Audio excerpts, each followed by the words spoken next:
Let's get it going. We've got some big games. We've got some big damn well games, and we are on. Hey guys, how you going? So BKR Sport, we are live as the New Zealand Warriors are playing in an absolute romper stomper, massive game here in Auckland against the St. George Illawarra Dragons. These two teams are in must-win territory for two very different reasons. The Dragons obviously must win to keep their any remote chance of a top 8 finals hopes alive. The Warriors, obviously, they've been on a dramatic fall-off of late. They really need to bounce back, which will actually put them into the top 4 after the Panthers lost last night. But if they lose this game, gee whiz, it can start to get really, really rough towards this back end of the season because they're not even guaranteed for the top 8 right now. They're not even guaranteed for it. So this is a really, really big game here.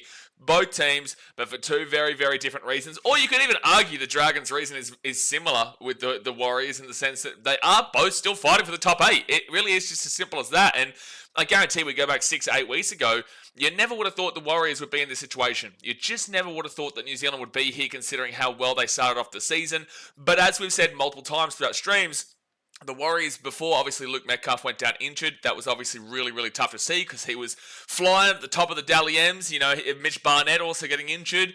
Even at the start of the season and even in the middle part of the season before these injuries happened, they still haven't been an attacking team. And their attack has obviously dropped off even worse now without those kind of guys there for the solidity in the middle there with Mitch Barnett and also the halfback in Luke Metcalf. They were focused on defense. They are a very, very good defensive team and they've really got to come in and hone in on that today. And it's going to be a tough one for them because the Dragons right now are no easy beats. They are just simply no easy beats. They obviously beat the...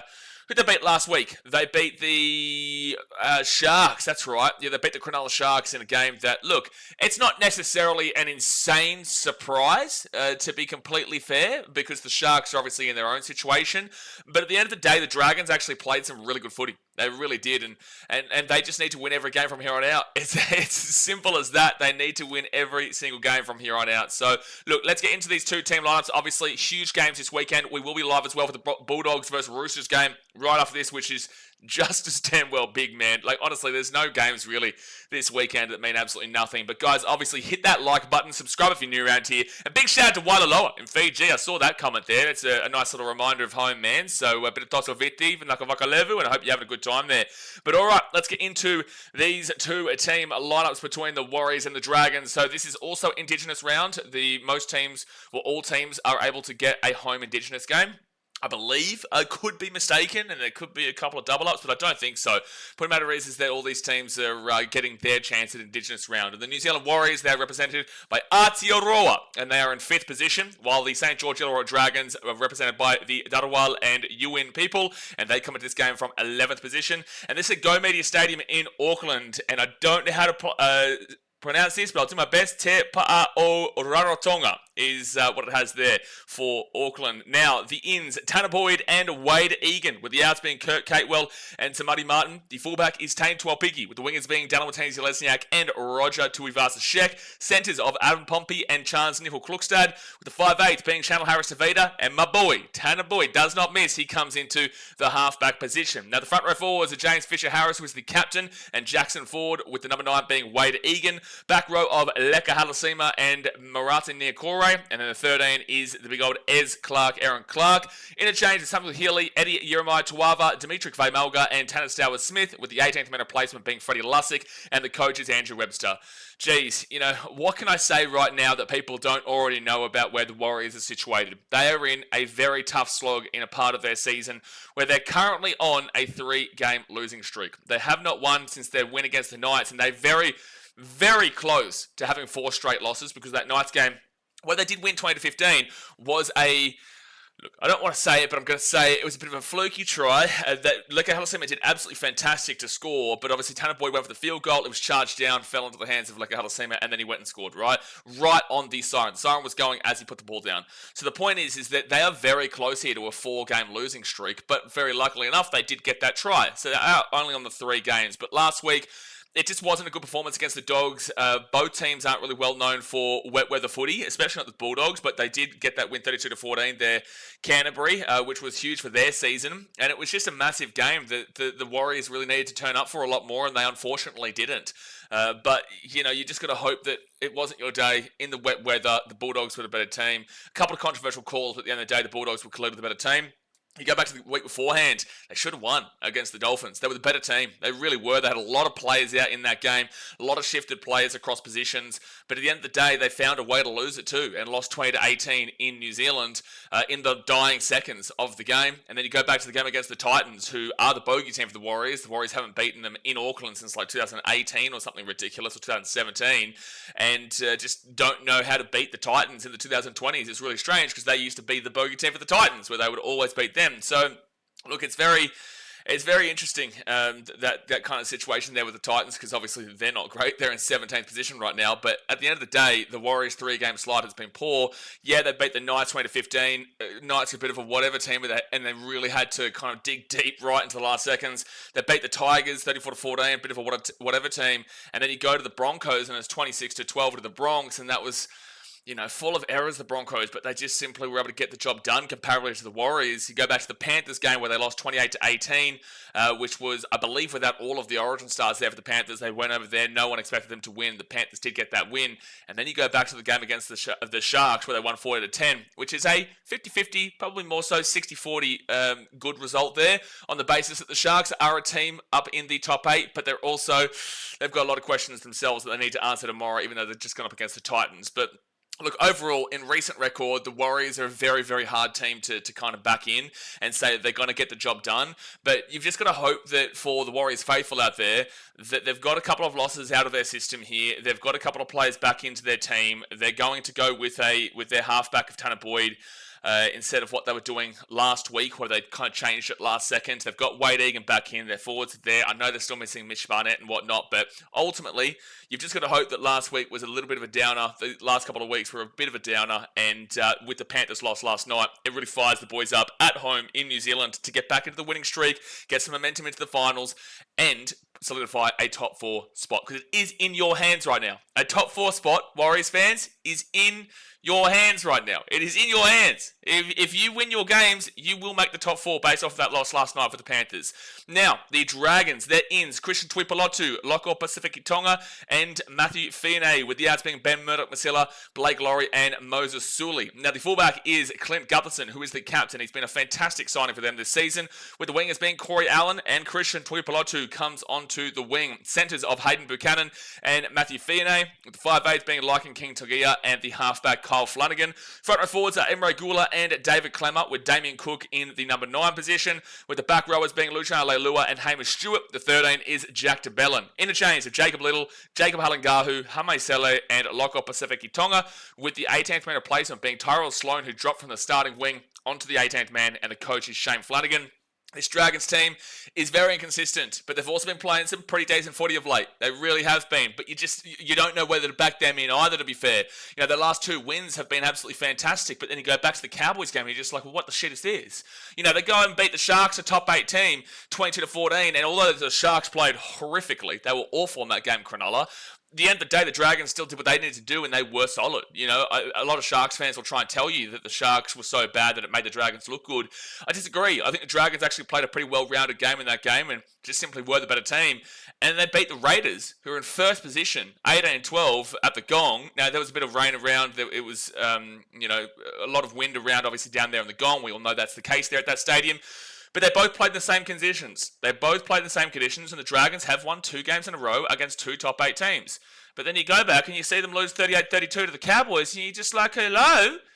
What? How? What? The Cowboys? You go and beat first place, and you go and beat top 8 Sharks who you haven't beaten in like 5 years or some shit. It was ridiculous. Like, they have not beaten the Sharks in a long time, and they've got an awful record against their local derby rivals. But they go and beat those 2 teams, and then they go and lose to the Cowboys. Yeah, sure, you can forgive the loss to the Dogs, but also the Dragons were the better team in that game.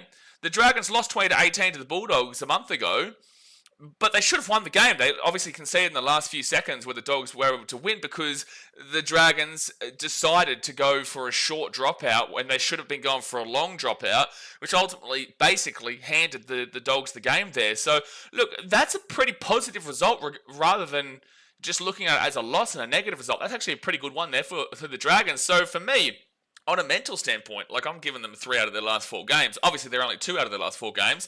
But on a mental standpoint, that was a very good performance there for the most part until they kind of threw it away late. And then you go back to the game against the Roosters, they lost 31-24. So that's still a close result against a team that is probably, maybe not guaranteed, but is probably going to be in the top 8 this week.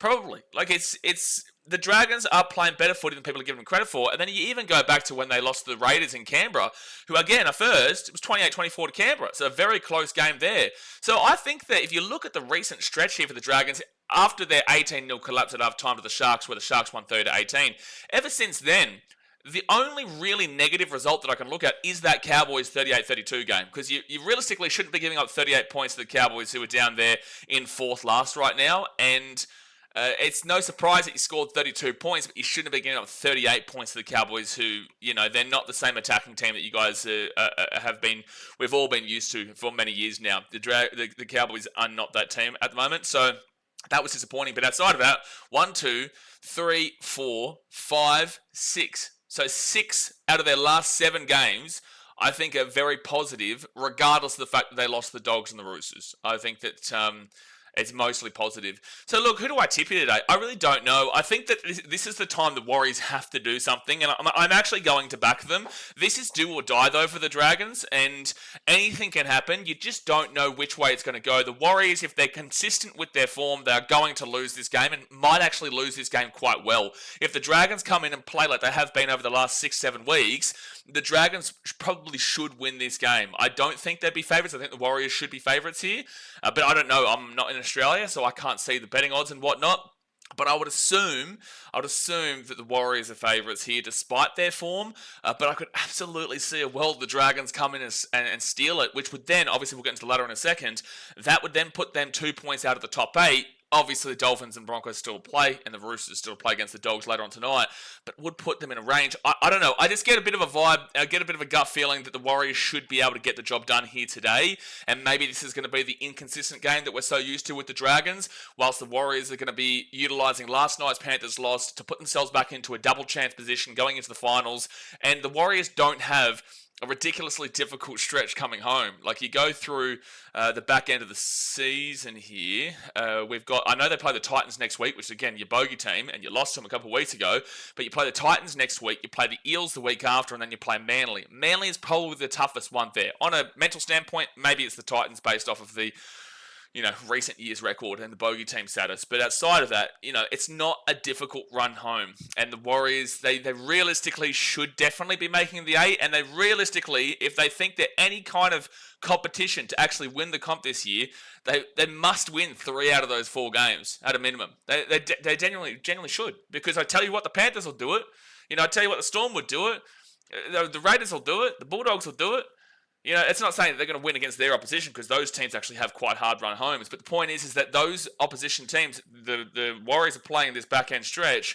Realistically, if you think that you are a big time team with a genuine chance to win the competition, you should be winning at least 3 out of those 4 games. So I'm going to take the Warriors here. It's a very difficult tip, but I will take the Warriors in a 1-12 game. I think it could go down to the wire, which most games this weekend realistically should. But again, really not surprised if the Dragons can keep up their form over the last 6 to 7 weeks and to snag it over here in New Zealand, but we will see. Now, in regards to the ladder here, the game does start in 20 minutes time, guys, but the ladder, the Warriors, they are in 5th position on 30 points. They've got a plus 8 points differential. Now, if they win this game, they would go above the Panthers into 4th position, with the Panthers lost to the Storm last night. The Panthers are on 31 points on an uneven marker. Who cares about the points differential? But, Warriors, I do have to say this. I've said this for 3 months now. I've said this so many times. The points differential is just awful for a team up this end of the table. Plus 8 means that when you win games, you're not winning games by big margins, but when you lose games, you probably are losing by a decent stretch. Or when you lose games, you're losing by a decent stretch, and then you can win a couple of games by somewhat margins, but like overall, the top four are on plus 168, plus 252, plus 140, and plus 115. And then even the teams below you in the top 8 is plus 104 for the Bronx, plus 35 of the Sharks, which is not great, but it's still 27 better than what you guys are at. The Dolphins are at plus 119. The Roosters are at plus 70. They're just outside the 8 in 9th. Obviously, you got a bit of a better points differential than Manly and a 6-point gap on them, which is crucial. However, their minus 10 is only 18 points away from you, and they're in 10th position, and we all know how they've gone this season. So, look, the Warriors, it's not even about fixing their points differential right now. It's just about getting some solid wins, and by decent enough margins against these easier stretch home in the last 4 games to really kind of focus in on some momentum going into the finals. But if they win this game, they go to 4th. If they lose this game, however, this is where it gets really tricky for you. The Broncos play the Dolphins. The Broncos are on 28 points. The Broncos have a plus 104. There's the points differential. You drop down to 6th if the Broncos win. The Sharks, they will play against the Titans tomorrow. You would expect the Sharks to win that game. They're on plus 35. Well, bang. Now you're down there in 7th position. Now, obviously, the Dolphins, if they were to lose to the Broncos, that would actually be quite good for the Warriors in a lot of ways. Yes, they would drop off a spot, but at the end of the day, the Dolphins wouldn't be closing in on them. Because they're on 26 points. So at the end of the day, the lowest that you can finish is 7th, and it just relies upon the Broncos winning and the Sharks winning. But with that being said, let's say the Roosters beat the Bulldogs today, and let's say the Dolphins also beat, who did they play this week? That's right, the Broncos, I just said it. If the Roosters and Dolphins both win, and the Sharks obviously win, so you drop down to 6th, and then the Broncos, the Dolphins, and the Roosters would be only 2 points behind you. So you would be 1 loss away from dropping out of the top 8 if things go against you next week, right? That is a horror show. So realistically, you should want even if you lose, you should probably want the Broncos to win just to keep that 4-point gap between you and the Dolphins. Between 4-point gap between you and the Dolphins, who would ultimately go to 9th with a loss there. Look, it's troubling times for the Warriors. It really is. You need to win this game. You really need to win this game. Now, in regards to the Dragons, their season's hanging by a literal thread. Like, it's the thinnest of margins. I do not believe anyone below I do not believe the Tigers can do it. Yes, sure, they're on the same amount of points as them. The Tigers are on 22. The Dragons are on 22. However, the Dragons have a minus 50. The Tigers have a minus 121. So the fact that we're even giving a thought process to a minus 50 points differential on a normal scoring system of the 22, 24, 26, comparatively to the Cowboys and the Panthers, the fact that we're even entertaining that is pretty interesting in itself, because I don't think that realistically the Dragons should be doing anything coming into the top 8 with a points differential like that. And if I say that, then I don't think the Tigers can, right? Because they're double and a half worse than where the Dragons are at. So look, what the Tigers out, but they've had a much better season than obviously what they've had in the last 3 years. The point is that the Dragons, if they were to win this game, they would actually go equal with Manly. Now, Manly do have a minus 10 points differential. They're in 10th on 24 points, whilst the Dragons, like I said, they're on minus 50. So they'd have to win this game by 40 points or more to go above Manly. Now, Manly do actually play the Tigers on Sunday, I believe it is. So that game will have a lot of impact. But if the Dragons win and Manly lose, if they can supersede a 40-point swing, then the Dragons could finish as high as 10th. But that is the highest they can go, and it's not necessarily likely. You're probably leaning with Manly to win that game, but it's a bit of a toss-up as well. So the highest they can go is 10th, but the lowest they can go, if the Tigers were to beat Manly, then the Dragons would go into 12th position. The Eels, they play the Rabbitohs. Maybe they win, probably should win, and avoid the spoon there. But if the Eels do win, their points differential is minus 152, so it would have to be a 102-point swing between the Dragons' loss and the Eels' win, which I just don't see happening there. So ultimately, the lowest you can finish is probably 12th, unless an absolute gigantic loss here to the Warriors, and then a gigantic win for the Eels over the Rabbitohs. But there you go, guys. That is the ladder. A lot to play for here. Obviously, Dragons, you lose this game, your season is officially done. It's not mathematically done, but it's officially done. And Warriors, shit, if you lose this game, dude, you're in trouble. You are in trouble to make the 8. But guys, obviously hit that thumbs up button, subscribe if you are new around here. Let's get ready to rock and roll here for a huge game and a huge Friday night. We've got the Bulldogs Roosters after this one, and let's get damn well rocking. Let's move this comment section over there, and we are Gucci. Grace, sorry to all the Aussie experts saying Waz are done, back into the top 4 in 2 hours' time. Don't know who you're talking to, Grace, because I don't know if you just listened to anything I just said, but I know that was said before I even spoke. But I I think the Warriors' season as winning the premiership is done. I don't think they win the premiership, which you might not like, but at the end of the day, I think you can understand where my perspective is coming from. But I definitely think that they make the top 8, and I have tipped the Warriors here today in a crucial game to put them into the top 4, but I don't think that long term they are a better team than where the Raiders have been at, who have beaten them twice. The Raiders have beaten the Warriors twice this year. The Storm always beat the Warriors, and if you watched last night's game, the Storm had no Pappenhausen, they had no Nelson Asafa-Solomona, they had no Will Warbrick, they had no Jerome Hughes, they had players out all over the park. They had to shift Munster from the 5'8 to the fullback, they had Tyron Wishart and Joe Pezzett in the 7 and the 6, and yet they were still able to go and beat a fully strength Panthers team who'd won like 9-10 games in a row. And that's the kind of team the Storm are. So I don't have the Warriors being a better team than the Storm, and especially with their record against them in the last 10 years or so. And then you also go to the Raiders, you also go to the Bulldogs, who they lost to last week. That could have been a bit of a wet weather affair, but at the end of the day, I don't have them better than them. And then you go and have a look at the Panthers game from a few weeks ago, where the Panthers had 5 Origin players out. Warriors had pretty much nobody out except for their injuries, I guess. But, at the end of the day, the Warriors should have been doing better there, and they lost the Panthers by a decent stretch in New Zealand as well. The Warriors have lost to the Broncos recently.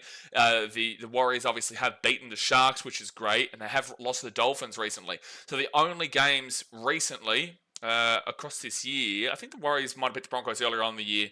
Yeah, they did. It was over in Auckland. But for the most part, especially recently speaking, they've only beaten 1 out of the top 8 teams, and that's the Sharks. Right, that's the Sharks. That was that 40-10 win about a month and a half ago. So I don't think long-term wise the Warriors are going to win the competition this year. But hey, prove me wrong, man. I'd love to see it. I would love nothing more than a Warriors-Bulldogs grand final, because that's the best promotion for the game. As the best thing that possibly could happen for the game of rugby league. I just highly doubt it. John says, thanks for the Storm. Top 4 spot is up for grabs again. If you're good enough, Warriors. If you're good enough, you're good enough. You are the ones who lead your destiny in regards to the top 4 right now. You decide your destiny in regards to the top 4. If you win this game, you are into the top 4. If you are good enough, you are good enough. And this is a team that, although are a very tricky opponent, have won, have been good for 6 out of their last 7 games outside of the Cowboys game. This is still a team that is very beatable here in the Dragons, and they are very well known for being inconsistent, which is why I've lent with the Warriors here, because I feel like this could be an inconsistent game for the Dragons. Ben says, hey, Mr. Sports, why didn't you tell me you were streaming today? What? Ben says, I believe the only person who can bring the wires on this channel back is Sashin. Okay, you're off your rocker today. Klaus says, even and all, get around your Klaus. Ibrahim says, and Sloan tried to go for an intercept when it was never on. Can't remember that. Oh, I can remember if you're talking about that. Are you talking about the game against the Bulldogs, maybe? I can't remember. I can't remember specifically what you're talking about. Sloan ruled out. Well, Sloan's not ruled out. He's just 18th man. Oh, unless they've now ruled him out, because they moved him to the 18th man. No, he's 18th man today. Unless this is something that's happened in the last couple of seconds. On the team sheet, he is 18th man. So it just means that he's been dropped for Christian Tuipulotu. So I don't think that he's again, unless something new has happened in the last few moments. Does that change the outcome? No, a winger shouldn't be changing any outcome, bro. Ben says, is it just me, or does the Dragons perform better against top teams than against bottom teams? That's the reason for the inconsistency slander. Gray says, how's about Cleary very salty last night? Karma after what they'd done to Campbell. Yeah, look, the reaction from Panthers fans has been a bit perplexing, to say the least. Like, at the end of the day, it is the correct call. They can argue left, right, good night. It doesn't really matter. At the end of the day, it was the correct call, and it's really good to see that the NRL community overall has the same thought process and understands the basic rulings of the game. Panthers fans calling Storm cheaters is fucking hilarious. Like, that is absolutely hilarious in regards to what we've recently seen in the last couple of weeks. So, look, overall, I understand that I think Nathan Cleary should have done better in regards to the way that he phrased that, but I also know that that was in the moment, and he was obviously going to be frustrated, and, he'll have a look at that, and he'll recognise, and he should recognise that Moses Leota does step towards Harry Grant. Yes, Harry Grant milks it, but at the end of the day, I saw multiple occasions last night that I called out here on the stream where the Panthers were trying desperately to get an escort, or they were trying desperately to milk a penalty themselves. So it's like, well, don't throw stones in glass houses. You would have done the exact same thing in that exact same situation, and you've done that many times. they've done that on many, many occasions. So it's like, to call the Storm cheats is hilarious, whilst maybe being true based off of history. But at the end of the day, it's just very hypocritical overall from the Panthers, and especially when it was not the incorrect ruling. It was the correct ruling. It just simply was. And also, with the players the Storm had out, the Panthers should have done a lot more to the Storm than they did. And overall, the Storm did well. So, yeah, no, it's perplexing to see the kind of reaction from the Panthers fans. But overall, anyone who has a basic understanding about the rules of the game understands that it was a penalty. Tylen says, conflicted about this game. I think everyone is, man. On the one hand, I want Wars to win so the Panthers drop out of the 4. On the other, if the Wars lose, then Bronx have the slimmest of chances at the top 4. Mate, honestly, I think that for the Broncos, you should be focusing on the top 8 right now. You shouldn't be focusing on the top 4. Look, ultimately, both are at play, so look, focus on both if you want. But I think that the Broncos have a lot more issues, especially with Ezra Mam out, Adam Reynolds out, Xavier Willison out, Selwyn Cobbo out, all these guys out, and they're coming up against a Dolphins team that had 60 put past them last week, which means they're very, very beatable and can definitely have a score put past them, but it also means the Dolphins need to bounce back and bounce back well, and the Dolphins are right on the edge of the 8, so it's like, if the Broncos win their game, then for me, I've got them guaranteed to make the top 8, I do, but if they lose that game, this Broncos team is probably going to drop out of the top 8 very, very soon. If they lose this game to the Dolphins, that means that the Dolphins will jump them and the Broncos will go to 7th. If the Sharks beat the Titans, which they should, the Broncos will go to 8th. If the Roosters go and beat the Bulldogs today by an equivalent margin to about 15-16 to overcome the 30... They're plus 72, the Broncos are plus 104, so it's a 32-point swing. If the Broncos lose the Dolphins by like 16 points, and the Roosters beat the Bulldogs by, say, like 16 points, the Broncos are out of the 8 this week. The Broncos would be out of the 8 this week. This week. And, you've still got a tough run home, because you've got the Storm in the last game of the season, and they're probably going to be still fighting for the minor premiership at that point, so it's not like they're going to rest players. But, your run home for the Broncos, you have to take on, again, the Dolphins this week. The Knights, look, you should win that game, but it's a tricky opponent down there in Newcastle. And then the Cowboys, obviously, that's a local derby. It's a big rivalry there in Queensland. I think the Broncos probably should win, but you can't guarantee it when they don't have their halves. And then you've got to go against the Storm, who you never beat. So, look, I don't think a top 4 should be your thought process right now. I think that your thought process should absolutely just be simply making the 8 and not getting too ahead, because I don't think the Broncos are good enough to make the top 4. Royal Grand Majesty says, I hope we can get a grand final without the Panthers in it this year. I really want to see some new faces on the big stage. I think we will. I'm pretty confident we will. I think the Storm are going to make it. So, look, it's going to be a bit of a 50-50 where, I don't believe the Panthers are going to make the grand final. I know that they're there and they're threatening and they still made it a fantastic game last night, but I don't personally believe that they'll make it. I've got the Storm to make it, and then it's just going to be one of, for me, the Raiders or the Bulldogs. But, the Panthers should absolutely be in the equation. But I do think that, I personally don't believe the Panthers will do it to the grand final, but I do have the Storm to make it. Tyler says, Panthers vs Storm grand final would be such a bummer after such an unpredictable and exciting season. Yeah, it would be, but at the end of the day, the two best teams making it is the two best teams making it. David said, Klein, don't want Panthers to win. Yeah, you got timed up for saying Storm with an S at the end of it in yesterday's game. No, sorry, David, you don't understand the rule book. It was very much a penalty, and also, secondly, the referees and the officiating was actually very good in that game.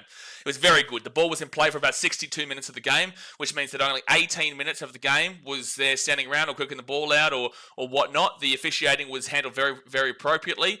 There was not too many penalties in the game. There was not too many 6-agains. We constantly kept saying, I don't think there's been a penalty or a 6-again here in this second half. I thought it was very well officiated. So it's like, when I criticize referees, I will criticize referees because I believe they're doing a bad job. But when I believe they're doing a good job and I see them doing a good job, then I will give them a positive rap. And I'm not a big fan of Ashley Klein. I think that a lot of the time he does impact the game too much. Last night we saw him keep the whistle out of his mouth well, and the correct call was made in regards to the penalty. It was really good to see, actually, that with the Panthers trying to milk a lot of penalties throughout the entirety of the game in regards to a high tackle that hits here, or in regards to just any form of miniature things that they were trying to get the referee to blow the whistle in their favour, he wasn't buying into it. And he didn't buy into it from the Storm either. The only thing that people obviously bring up is that penalty, but at the end of the day, Moses Leota steps to the left of Harry Grant. Harry Grant comes into him. Harry Grant milks it, but at the end of the day, hate the game, not the player. The player, don't have to play, hate the game. because that's exactly what the Panthers were trying to do all night in regards to milking to get a penalty. So you can't throw stones in glass houses, man. The officiating last night was really good. It was top tier. Nikhil says, yo, evening all, don't like it when the names come up like this. Neither do I, but I can't do anything about it. Rick Ozzie says, so glad for Seve for the Storm, especially after nearly losing his vision a few months back. Storm got back their stars at the right time. I'd have a massive crack. Go Storm. I agree. I agree. Obviously, Jerome, there's still a lot of players out, but they will get their players back. Jerome Hughes, I think, in the second week of finals, and I don't know about Pappenhausen, but I think he's probably just kind of in and out in his back end. He'll probably be back next week because he was originally meant to start this week as well, but they still got the win without him. So, they're a good team. David says, why didn't the trainer tackle Harry Grant before he won on the last play of the game? I'm surprised. I'm definitely surprised. This is a really cool thing they're doing right now. So the Warriors have come out into the field here and they're doing I feel like this is obviously a traditional Māori dance, potentially. I feel like they're doing this is really cool though, to be fair. They are doing a really cool opening here. Obviously, again, guys, it's Indigenous round. Ben says, who the heck wants the Bronx to win? I feel like maybe Broncos fans might be the answer to that one, Ben. David says, come on, Waz, get back in the top 4. Ropetti says, nobody wants to see the Panthers create more records. It's not talked about enough, their achievements. Let's see the best on the field for the sake of making our game the best on the footy field. I absolutely agree, and this is what I constantly say. Ropetti, if you're here all the time, you understand that I don't hate the success. I appreciate the success, and I respect the success of the Panthers and the Storm and the Roosters, but also I want to see other communities happy. So that's why I say, I don't want the Panthers to make the grand final. No, I don't. Not because they go on to win 5 premierships in a row. It's not because of them individually, realistically. It's more so because I would like to see, even though, Sydney will burn to the ground, Bulldogs fans happy for once, or Raiders fans happy for once, or, even so far to say Broncos fans happy for once. They haven't won since 2006. So it's not about the success. Create more records. Go for it. The tall poppy syndrome is a big thing in Australia. We all know that. But that's not why I say I'd prefer to see other grand finals. Nikhil says, Waz, better time things around tonight. Turn things around, Yeah, they do need to turn things around immediately. They do need to turn things around very, very quickly. Because if they don't, next week, they could be out of the top 8. And next week, they could be out of the top 8 if the Dolphins then go to win, the Roosters beat the Bulldogs, and if the Sharks end up beating the Titans this week, the Warriors next week have a genuine chance of dropping out of that 8. And don't forget, the Sharks do have a bye next week. So, people forget about that. The Sharks still have a bye to come. They're in 7th with a bye. They're actually a chance again for the top 4, by the way. Despite their loss against the Dragons last week, because that Panthers lost last night, the Sharks now come back into play where it's the Panthers have a really tough run over these next 3 games. They play, I think, the Raiders next week and the Bulldogs the week after. So if the Panthers lose one of those 2 games, the Sharks beat the Titans tomorrow, they go to 30 points, and then they have their bye next week. The Sharks could be in the top 4 next week if the Warriors were to lose this game here today. Or next week. So, yeah, the Sharks are now back in play for the top 4. John says, to be honest, I'm very nervous because Dragons have a 70% success rate against the Warriors. Is that true? Is it a little bit of a bogey team? I didn't even know that. 70%. The Dragons. Fair enough. This is a really cool cultural ceremony here, by the way. Machine Knight, get around you, bro. Tony says, if it is the Bulldogs versus Melbourne grand final, who will you support and cheer for? Well, I won't support. I won't really ultimately care, but I would prefer to see the Dogs win because it would be great for the game of rugby league. And ultimately, I'm passionate about the game of rugby league, and I want to see the growth of rugby league. And it's if Melbourne won again, people in Melbourne don't give a shit. But if the Bulldogs won for the first time since 2004, it would be the Sydney would burn in the ground. So it's I'd probably back in the Dogs there. But at the end of the day, I'm just passionate about rugby league. So I just want a good game, and that would be a good game in my opinion. I think that would be a great game. King Zion says, how did the Titans get first? So basically, they haven't lost a game all season, mate. JC Smoke says, Dragons haven't won at this stadium since 2011. Okay, well then, how am I being told that they've got a 70% success rate against the Warriors? The Dragons haven't won at Go Media Stadium since 2011. How do they have a 70% win rate against the Warriors, John? Paul Max says, greetings from London. Get around your son. I hope you've got the umbrella out for all the rain around, Paul. Klaus says, just asking, did those Penrith fans... I don't even know what that comment's about. Gee whiz, that's I think someone needs help there, that's for sure. I think someone needs help. Paul Maxey says, come on, Waz, please don't make me cry in front of my work colleagues again. again. Yeah, well, this is the Warriors, man. You know, they absolutely have the potential to do that. They have the absolute potential to do that, man. But we'll have to see how this next 80 minutes goes. They're both out in the field, getting ready to kick this ball off. I think it is the Warriors who are going to be kicking off to the Dragons here. I'm going to refresh this score just so that it gets it done. Let's refresh this little bad boy. Refresh that. It won't probably... Oh, it is ready. Okay, sweet. So score's ready. No complaints from Jay today, and it will be the Warriors kicking this ball off into the Dragons. Hit that thumbs up button, guys. Subscribe if you're new around here. Get involved in the chat. Let us know your thoughts in regards to how the game's playing out, and let's get it. Big game. Benny West's Gordon Tallis was a beast when he played for the Dragons. We need him tonight. Yeah, well, Gordon Tallis obviously was a beast for the Dragons, but he's definitely more well-known for his Broncos days. But Tallis is my favourite back row of all time. Ben says they have a 70% win rate because they haven't won in New Zealand since 2011. It's unreal. JC said because they have mostly played out. They've mostly played out of this stadium. Oh, so they mostly played the Dragons like in Sydney, comparatively. So the Dragons will start with the ball, hit the 15, and they're going to bring it through Carl Flanagan out to the 20 on first tackle. Mickey Balloon says, am I the only one who thinks that Fisher Harris is overrated? Jeez, it's a big hit to start us off for your second tackle at 28. I can understand the perspective, but I do think that maybe you're just looking here at his season for the Warriors. At the Panthers, he was very solid. He was one of the best front rowers in the game. He was able to really lead that forward pack, and it's something that I feel like the Panthers have been missing this year. Obviously, Moses Leota is not a leading forward in my personal opinion, and I don't think Lindsay Smith is either, obviously. So I think that the Panthers have clearly shown that they are lacking a lot of what Fisher Harris does bring, in my opinion. But for the Warriors, he has been injured in and out this season and hasn't really been able to get what we know of him going. But you've also got to remember the Warriors last year were awful. Like the Warriors in 2024, I think what did they finish? In 5th last, just above the Titans? In round 27, they finished in, 5th last, 13th place. So it's a dramatic change from 13th place last year to now in 5th place and have been in top 4 for the most part of the year. So am I saying that's only because of him? Not necessarily, but it is a key sign that they've brought in a guy of Fisher Harris' standards defensively, comparatively to the attacking size of Adam Fanor-Blake, and the Warriors have improved dramatically from what we saw from them last year for the most part, especially defensively. So 4th tackle now for the Warriors, and they're going to get this ball here to the 45 on the Dragons side of the field, 5th tackle. Nate Chase is coming to the Saints. Let's go. Chase's complaints, none yet. No, there'll be plenty. Don't you worry. Not for me, but I'm pretty sure there's going to be plenty here from you. But it's going to be the Dragons. Christian Tuipulotu at the 18 on first tackle. Kings Irons says Warriors beat the Dragons in round 10.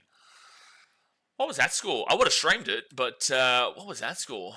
Dragons with the ball here at the 20, second tackle. In round, did you say round 10? Was it? Round 10.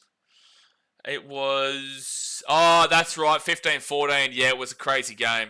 Yeah, it was a crazy game where...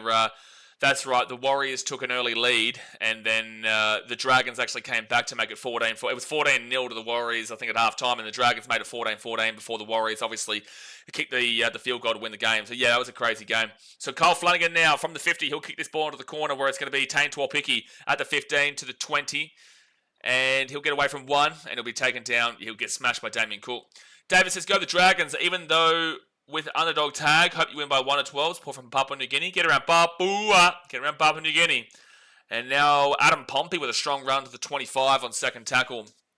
Yeah, they are the underdog tag, but not crazy. I wouldn't say necessarily. I'd say this is a 50-50 game in regards to how the fans think of it. Obviously, the bookies are going to give the Warriors the favouritism tag with their ladder positioning comparatively and being at home, but that's no guarantee. I think this is a probably 55. That's a bad play the ball.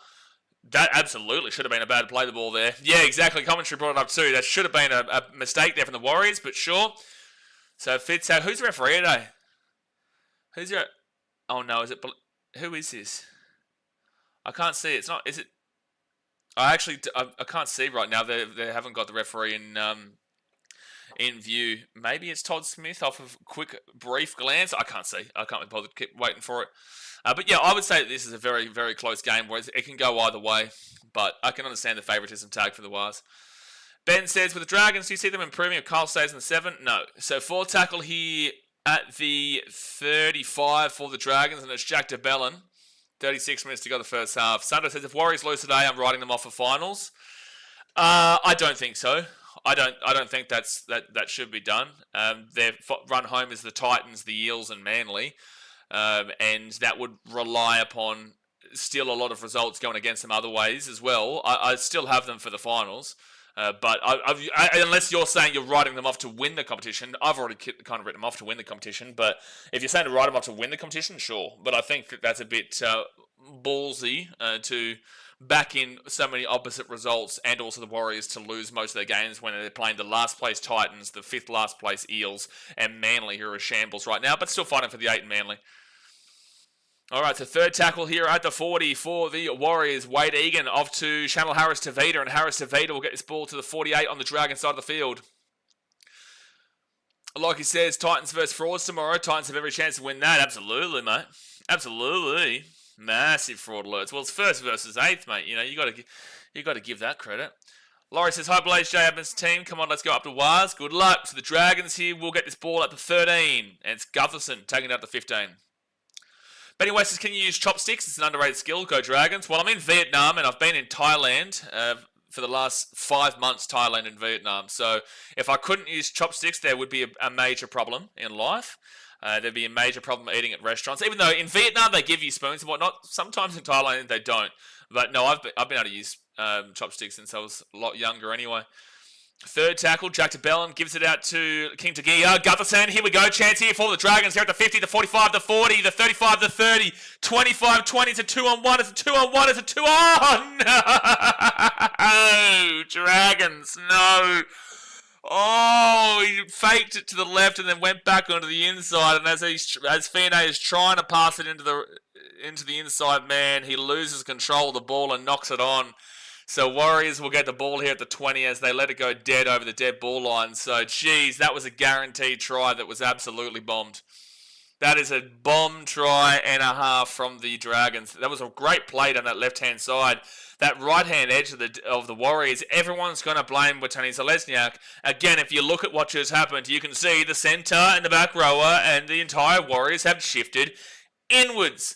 That was not on Watani Zelezniak. It was not on him. So Harris Avita gives it to Roger Tuivasa. No, not Roger Tuivasa. That's Chance Newell Clockstad. He'll be at the 45 on third tackle, Dragon side of the field. Blaze even struggles with a fork. I do. You know, I do. I really, really do. Fourth tackle now for the Warriors at the 42. You know, I still use my right hand for my fork and my left hand for my knife. Actually, no, is that the right? No, yeah, that's the wrong way. Fifth tackle here at the 30. Rapetti says, what a good break. It was a great break down that right-hand side. Right-hand defensive edge, sorry, for the Warriors. And Tanner Boyd puts it up into a good area. A chance here for the ball. But, geez, Tui Pallotta with a great grab in the air. It'll be at the 15, first tackle. Bailey says, it was so funny last night. And what about in the Storm game for the Golden Point? So unexpected. So funny last night. And what about in the Storm game? What was funny last night? But, I don't know. Golden Point wasn't unexpected. Sorry? Golden Point between those two teams was... Well, no Golden Point's ever going to be expected, but I wouldn't go as far to say unexpected with the quality of those two teams. Gutherson, good break inside on Warriors. This is very ominous signs. The Dragons are finding plenty of space in your defense right now. And that's... Oh, jeez, I heard someone blow a whistle there in the crowd. Please don't do that. So the Warriors will get this ball here at the 10, and it's going to be Roger Tuivasa Shek, and he brings it back here to the 15 on first tackle. Ben says, with the way the Warriors are going, what is the probability of them going out in straight sets in the finals? Why are you talking about straight sets? They haven't even made the top 4 yet. Straight sets requires them to be in the top 4. They're currently in 5th position. They need to win this game, but they're not even in the top 4 yet to go out in straight sets. They need to be thinking about making the finals first before they think about getting into the top 4 right this very second. They just need to win games. It's not about anybody else. It's about themselves. Third tackle here at the 42 for the Warriors. Nate says, go the Guff dog. Mate, he's been an unbelievable signing for you guys. But Guff has always been relatively underrated because he was at the Eels and people just took the piss out of the Eels. He's never an X-Factor player, never has been, never will be an X-Factor player. But like he's just so solid overall, so very well balanced. And that's why, you know, despite people were always trying to say, oh, Gutho, oh, that's a bad play the ball. And it's good they finally picked up on this because the Warriors have had a couple of bad play the balls in the first 9 they haven't picked up. But that is a bad play the ball from Fisher Harris. And it's going to be Dragons ball here at the 35. Lockie says, has it been expensive staying overseas that long? Lockie, Australia is one of the most expensive countries in the world. It is so much cheaper, so much more inexpensive, and so much better to be travelling overseas. Australia is my home, and I will always say that I'm proud to be Australian, and I think that Australia is the greatest country on earth, but it's very expensive.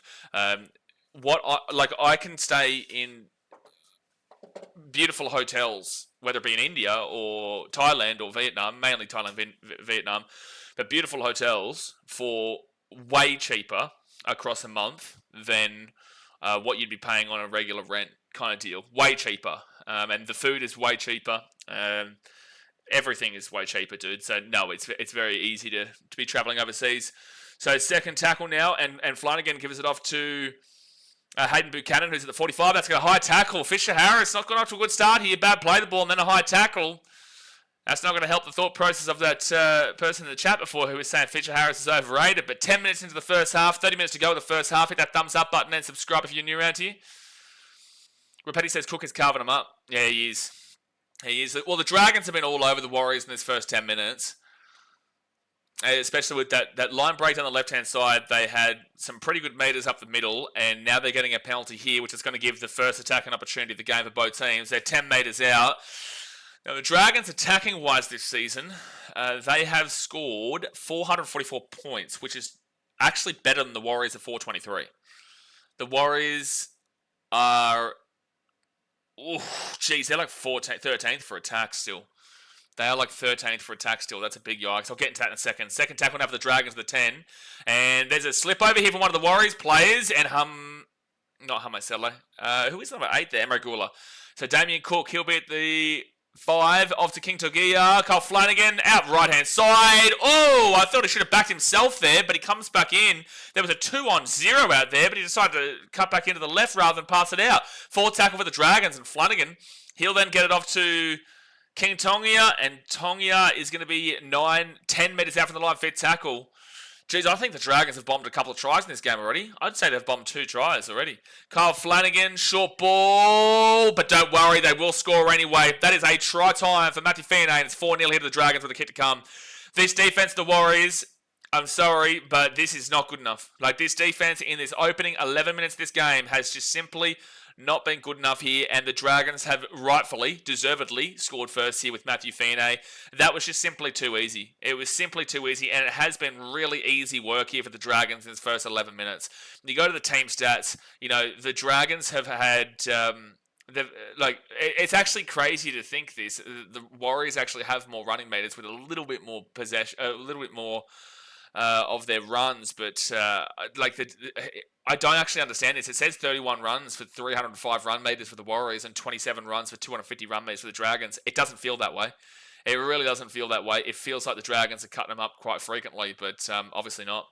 Obviously not. But 4-0 here to the Dragons, and they have been a better team to start.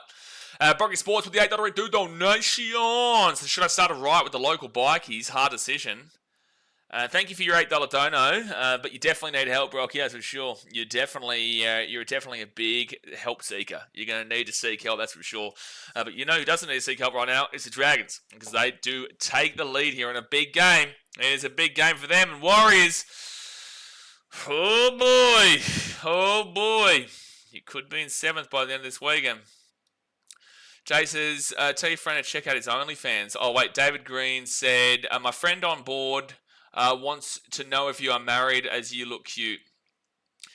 Lockie Hutton says, still yet to go to Thailand though, looks exciting. Yeah, no, Thailand is good, dude. Like, Thailand is good. It is exactly what you think though. Like, at the end of the day, whatever you've heard about Thailand is true.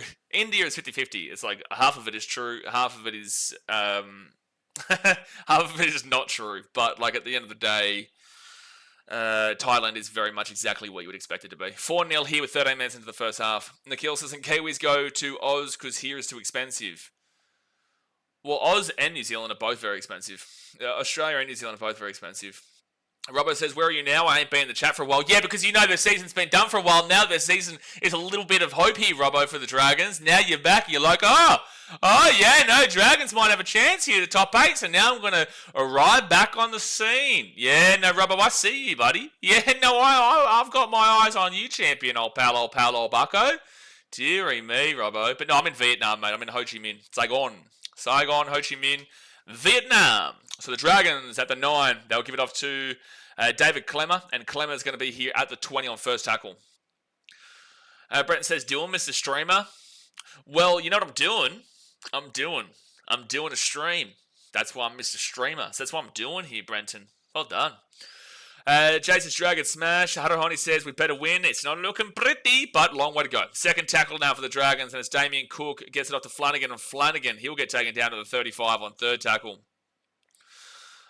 Rapetti says, Philippines is nice too. Haven't been to Philippines yet. Don't know if I'll get there on this trip. Maybe next year. Maybe sometime in the future. I'll definitely try and check out Philippines at some point for sure. Fourth tackle, and they'll be at the halfway point through Luciano Leilua, and it'll be Damien Cook who'll go to Flanagan, then on to Emre Gula, and Gula's going to be at the 45 on the Warrior side of the field. Alpha Kappa says, is Tyrell Sloan not playing? No, he got dropped. He's the 18th man. Christian Tuipulotu came in. They decided to keep Corey Allen on the wing and Tuipulotu onto the other wing, and Tyrell Sloan got dropped into 18th man, which is pretty rough for him. I personally would have put Tyrell Sloan in over Corey Allen, but, you know, obviously Shane Flanagan has different ideas. Ben says, he's the 18th man. Desmond says, imagine saying I'm jumping on the Dadawal and Ewan Dragons bandwagon. Why you got to do them like that, Daz? Why you got to do? Who hurt you? Who hurt, to be fair? I know the Bulldogs don't really like the Dragons. Good running by Roger Tuivasa-Sheck to the 40 on fourth tackle, 15 minutes in. Laureus' third home game in the cold. 6 again here for the Warriors. That's massive. So it's going to be first tackle now for the Wars at the 50. Third home game in the cold. I'd be pissed off too if third loss at Go Media in a row. Come on the Wars. Yep. No, I know the feeling of that. Oh no, there's a couple of injuries here for the Dragons. I think he's still. Geez, that's who is this? Jack DeBellin. I think there's a head clash here. Oh no, this looks bad. God bless him. This actually looks really bad here. This seems like there might be a significant head clash. Jack DeBellin and... Oh, no. Oh, dear. Oh, no. Jack DeBellin and I think it's Hamish Buchanan, maybe? Oh, they're going to lose 2 plays of the game. These guys will not play today. This is really bad. Damn. So the Dragons, you're going to be down to 2 men on the bench for the rest of the game, and that's really unfortunate. But also not a big factor right now. Honestly caring about the health of these 2 guys because that was a really heavy head contact there between the both of them. That was a really heavy head clash. So 25 minutes to go the first half and it's Dragons 4-0. So Sai says no one's going to be afraid of a finals away in New Zealand. No, not right now. We need Sloaney back next year in my opinion. But why is Sloan not playing today? What do you mean have Sloaney back next year? He's not playing today. And he's the 18th man. He was originally meant to be the 2. Brent says, what happened? A massive head clash between Jack DeBellin and Hamish Buchanan. There's no way these guys are going to be able to play the rest of the game. If anybody is going to come out the better of it, it's going to be Jack DeBellin because it's his top of his head comparatively to Buchanan, where it hit him in the side of the head. Robert says, cute, you think we have a chance at the top 8, to be honest? I don't, but like for the sole purpose of conversation, you know, there is a very minuscule chance if you win this game here today. But I don't have you making the top 8. I think right now it is just between the... Well, to be fair, it's between the Wires, the Broncos, the Sharks, the Dolphins, and the Roosters. Not one of those teams has locked up their top 8 position. Not one of them. But again, mathematically speaking, and if you win today, you'd be 2 points out of the top 8, but your points differential is pathetic. So that's the only issue right now. But at least, it wasn't Hamish Buchanan, it was Hamish Stewart. It was Hamish Stewart, Hayden. I got both the names mixed up. Hayden Buchanan, Hamish Stewart. It was Hamish Stewart that has to come off here. So yeah, DeBellin and Hamish Stewart will have to come off. I don't think Hamish Stewart will return this game, unfortunately. I think that's a guarantee. Jack DeBellin's probably 60-40 to not come back into today's game, but they were both in a bad position. I think they're both going to be out for the rest of the game. Dasmate says, Trent Barrett hurt me. That's who? Former Dragon? Yeah, it makes sense, but also very, very legendary status of the Bulldogs. Greatest coach of Bulldogs history, the old Trent Barrett does. Yeah, you got to respect him, mate. You got to respect the old Trent Barrett. What a coach. What a fantastic coach. Bob James is happy 250th. Happy 250th? Am I missing something? Are you talking about Jay's birthday or what are we doing? No, Jay says it's bullshit. No, he's not signed next year either. Oh, Tyrell Sloan's not signed. Okay, fair enough. Fourth tackle now for the Warriors, and they're going to be at the 30. Geez, that was really rough to see, but at least they both walked off the field. Aaron Clark rolls to Wade Egan, then to Tanner Boyd. Tanner Boyd's short ball into the line. It's a knock on there from the Warriors. Halasima knocks the ball on, and the Dragons with the ball at the 25, and we're seeing a very similar Warriors outfit today than what we've kind of seen in recent weeks. T. Henry says Bulldogs fans like to forget that about Trent Barrett. Greatest coach of all time, Bulldogs history. Greatest. I'm going to call you Thenry. It's a lot easier for me. Dazman says 15% win rate as Dogs coach. Greatest coach of all time, Daz. Come on. No disrespect here. It's a very serious channel here, Daz. You've got to really, really knuckle in on that respect for one of the greatest coaches in Canterbury Bulldogs history. Absolutely. He's definitely top 2 in the last 6 years. You know? He's definitely top 2 coaches in the last 6 years. I would say that, yeah, probably he might be second there to Cameron Ciraldo, but like he's top 2. Can't argue the stats, can't argue the facts there. Trent Barrett, what a man. So they put that ball up there, Tane 12 picky, and he will grab the ball and bring it to the 15 on first tackle.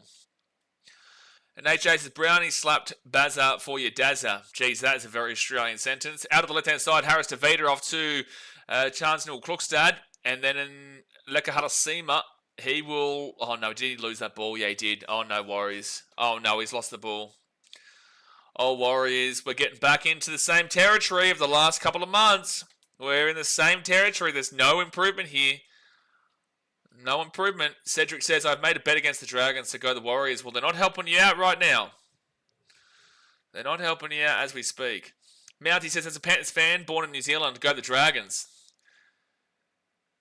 Well, of course you'd be one of the Dragons to win this game. Because then you stay in 4th and the Warriors stay in 5th. Ben says, what about Anthony Seibold? I'm timing you out for even bringing that person's name up. What a disgrace. How dare you even bring up Anthony Seibold on this stream? We're trying to have a fun time here. We don't want to talk about Muppets. First tackle now for the Dragons. They're going to be 20 metres out here from the line. Also, fun fact for you, Anthony Seibold was not the coach of the Canterbury Bulldogs. So 6 again for the Dragons at the 20. And David Clemmer, 15 metres out, first tackle. Aloy Lacana says, will there be a lot of hand errors in this game? From the Warriors, they've had 3 or 4 already. So, probably. Probably, because they've had about 3 or 4 in the first 18 minutes here. That is just horrific. That is horrific stuff. Yeah, 4 errors in the first 18 minutes. Yikes. Third tackle for the Dragons, 5 metres away from the line. 5 metres away, and it's going to be Damien Cook.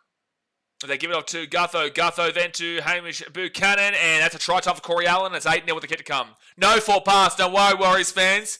Don't worry, Warriors fans. Don't throw the TV remote at the TV. It is not a try for ex-Queensland Origin Series winner Corey Allen. It is a no try from a forward pass. No try from a forward pass. And that's Hayden Buchanan, not Hamish Stewart. Jeez, I keep getting their names mixed up. Chris says, enjoying your com over here in the UK. Found your last year during Origin. Was fan since I went over to Australia, New Zealand in 96. Well, I'm sorry to hear that because obviously that's a tough team to support. But it's good to see that you're getting around a battler team rather than just jumping on a big dog at the time, which would have been like the Broncos or would have been... a Knights at the time too. Maybe that might have been a bit early for the Knights, but still Knights around that time. Raiders were pretty solid back then too. Manly were very good back then. So good to see you kind of... Oh, they were a brand new team, I guess, so it's good to get on newish teams as well. But I appreciate you for tuning in, man. So second tackle now for the Warriors, and they're Aaron Clark. Short ball off to Fisher Harris, and he's going to be at the 33 on third tackle.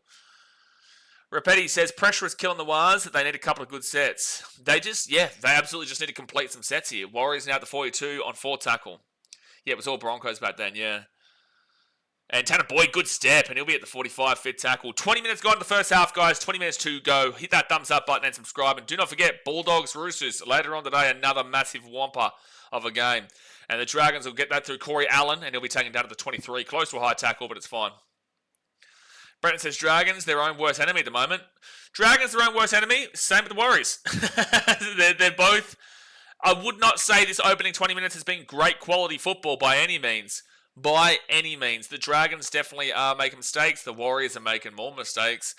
At least the Dragons have shown some promise. The Warriors, I don't think they've gotten past the 35 on the Dragons side of the field yet. I don't believe they've been in the attack in 20 by any means. We'll talk about the Roosters Bulldogs in the next game, Pjanovic. So out to the left-hand side, and King Tongia will be at the 45, fifth tackle. Good defense there from the Waz. Glad, is it soon? Is it too? Oh, penalty for the Dragons. Jeez, Warriors, you've got to sort this out, man. That's a killer. That was fifth tackle too. Fifth tackle. And you're going to give that away. You've given away 3 penalties and you've had 4 errors in the first 20 minutes of this game, Warriors. Jeez, the Dragons haven't given one away yet. And they haven't given one away yet before anyone says, oh, it's unfair refereeing. This has been fine so far. They're just still disciplined. So Dragons here, they will be at the 20 on first tackle. Frank says, do you think Alex Johnson will reach the try-scoring record tomorrow night? My mate's a Rabbits fan. From a Para fan, Riles has done an excellent job. I think Riles has done a fine job for his first season for sure. And I think that, I think they're definitely looking more promising than people probably give them credit for. I'll answer this question in a second. Second tackle now for the Dragons. And it's going to be Emro Gula now at a third tackle, 5 metres away here from the line. Damien Cook, he'll give it out the back to Flanagan. Flanagan off to King Tongia. Tongia out, left-hand side. Chance here for the Dragons, and they will score through Matthew Fiane. That's a double already. And it's 8-0 here with the kick to come to the Dragons. Too easy. Too easy there. And for the Warriors fans that would like to blame Watini's losing out, well, guess what? He stayed in his wing. And this is what happens. This is what happens. So 8-0 here to the Dragons. It's just too easy to part that defense on that right-hand side. Defense of the Warriors, and just not good enough, man. The Dragons are deserving of this lead right now. But Alex Johnson to reach the try-scoring record tomorrow night. Tomorrow night, how many is he away? How many is he away? Because I'm pretty certain it was like 3 or 4, wasn't it? But how many tries does Alex Johnson need to break the record? And I'll do Google AI so it gives you one. Something remember Alex Johnson's on the brink of NRL history, needing just 5 tries. Now that was August 6th. And then he scored, 2 tries last week against the Titans? I think it was 2 tries. What does he need? 3? 3 tries from drawing. Well, look, it's a game definitely that the Rabbitohs aren't a good attacking team, but they are going up against the Eels, who definitely can concede. The Eels obviously aren't fantastic. So, look, I don't think he gets a hat-trick this weekend, but look, he might do. He might do, but then they play the Dragons next week, and I think that he will break the record within the next couple of weeks. And if he doesn't break it against the Dragons, I think it's an absolute bolter for round 27, which is actually really cool because they'll have the bye in round 26. It's actually really cool for him to do it then because it'll be against the Roosters. It'd be against the Roosters at Allianz. That'd be so funny for him to break the record against the Roosters at Allianz. But Kyle Flanagan, he will make the kick. So it is 10-0 to the Dragons, 23 minutes into the game. Sasaya says, and losing 2 players, Barnett and Metcalf, ain't a good enough excuse for the shithousery. I think that it's not an excuse, but it's something to talk about. They definitely were playing much better footy when they had Barnett and Luke Metcalf. So, look, it means their depth is not great, and it means that they were 2 very key parts of the machine that the Warriors were in the first half of this season. It's definitely something to talk about, though, for sure. It's not something to ignore. Laurie says, from last week, Dragons on a high, beating the Raiders. Wires on the low from overthinking and pressure to win this important game. Well, last week, the Dragons beat the Sharks. The week before that is when they beat the Raiders. So, they are on a high, and they are fighting for their season, whilst the Warriors realistically are fighting for their season too, mind you. Like, they really are. They really are. I definitely don't think they would be complacent, but geez, like the fall off in this back end of the season has been, needs to be studied. Dasman says, surely the NRL start promoting it, eh? Well, I don't understand how the NRL are promoting it, but I think they're not promoting it because they don't want people to rush the field, and it's like, shush. Oh, another penalty. Oh, dude, Warriors, mate. Oh my gosh, how many penalties are they going to give away today? This is getting absurd. What's that? 5th penalty against the Warriors have given up in 23 minutes? Team stats. How many penalties have they given up? That's their 4th penalty. That's their 4th penalty already. Jeez, man. This is bad, dude. This is bad. Paul Richardson says, will this be fraud check complete if the Warriors lose this game? They may go on to scam. They may potentially go on to scam depending on how... If they lost this game by a big, big margin, I'd put them on to scam. Because they scammed their fans for the first half and then fell off in the second half. I think they would have to lose by 20 points or more to go on to scam. So Flanagan gives it off to Clemmer, and Clemmer's going to be at the 35 on second tackle. Matty says, I feel like he'll do it against the Roosters in the final round. That's what I'm getting a bit of a vibe for, which is a bit of an awkward one because Roosters fans, I don't think, are going to run on the field. And Dragons again finding space on this left-hand edge, and it's going to be third tackle, Gutherson at the 20, now the 15, and he'll give a short ball underneath to Hame Sele, and Sele is 8 metres out here. Warriors, man, your season is just falling apart in front of you if they concede here. Oh, and then the Dragons drop the ball backwards, but the Warriors knock it on, so it's a 6 again here for the Dragons. 0 tackle at the 15. That should be a penalty. They didn't call it, though. So David Clemmer here at the 8. It's just all coming to guts here for New Zealand at the moment. First tackle, 5 metres away. And now Damien Cook gets out the back here to King Tonga. King Tonga to Emre Gula. And Gula is going to be 8 metres out. Warriors might be the weakest team in the top 8, Trippett says. Right now it's looking like that, but don't forget the Sharks are there. Third tackle for the Dragons, and they're at the 4. Dolphins also had 60 put on last week by a team not in the 8. So King Tonga at the 10 gives it to Luchan Leilua. 4 tackle, 5 metres away from the line. 15 minutes to go here at the first half. Jeez, Warriors, you need to defend this like your life depends on it. And now David Clemmer, he's going to get this ball to the 8, and it's going to be 5th tackle. Someone says Squeal's been a bit better of late, though. Only got 20 to 16 and 18 last 3 weeks. Oh, it's a huge hit, and that's stupid from the Dragons. Warriors will get the ball to 15. That wasn't good enough there from Kyle Flanagan, who gets tackled on 5th, and that's not great, but great hit from Channel Harris to Veda. So what was I saying? Yeah, so anyway, I would say that Alex Johnson, for me, probably breaks it against the Roosters, but it's not like these next 2 games he couldn't do it. Mickey Balloon says, it's like the wires are imploding.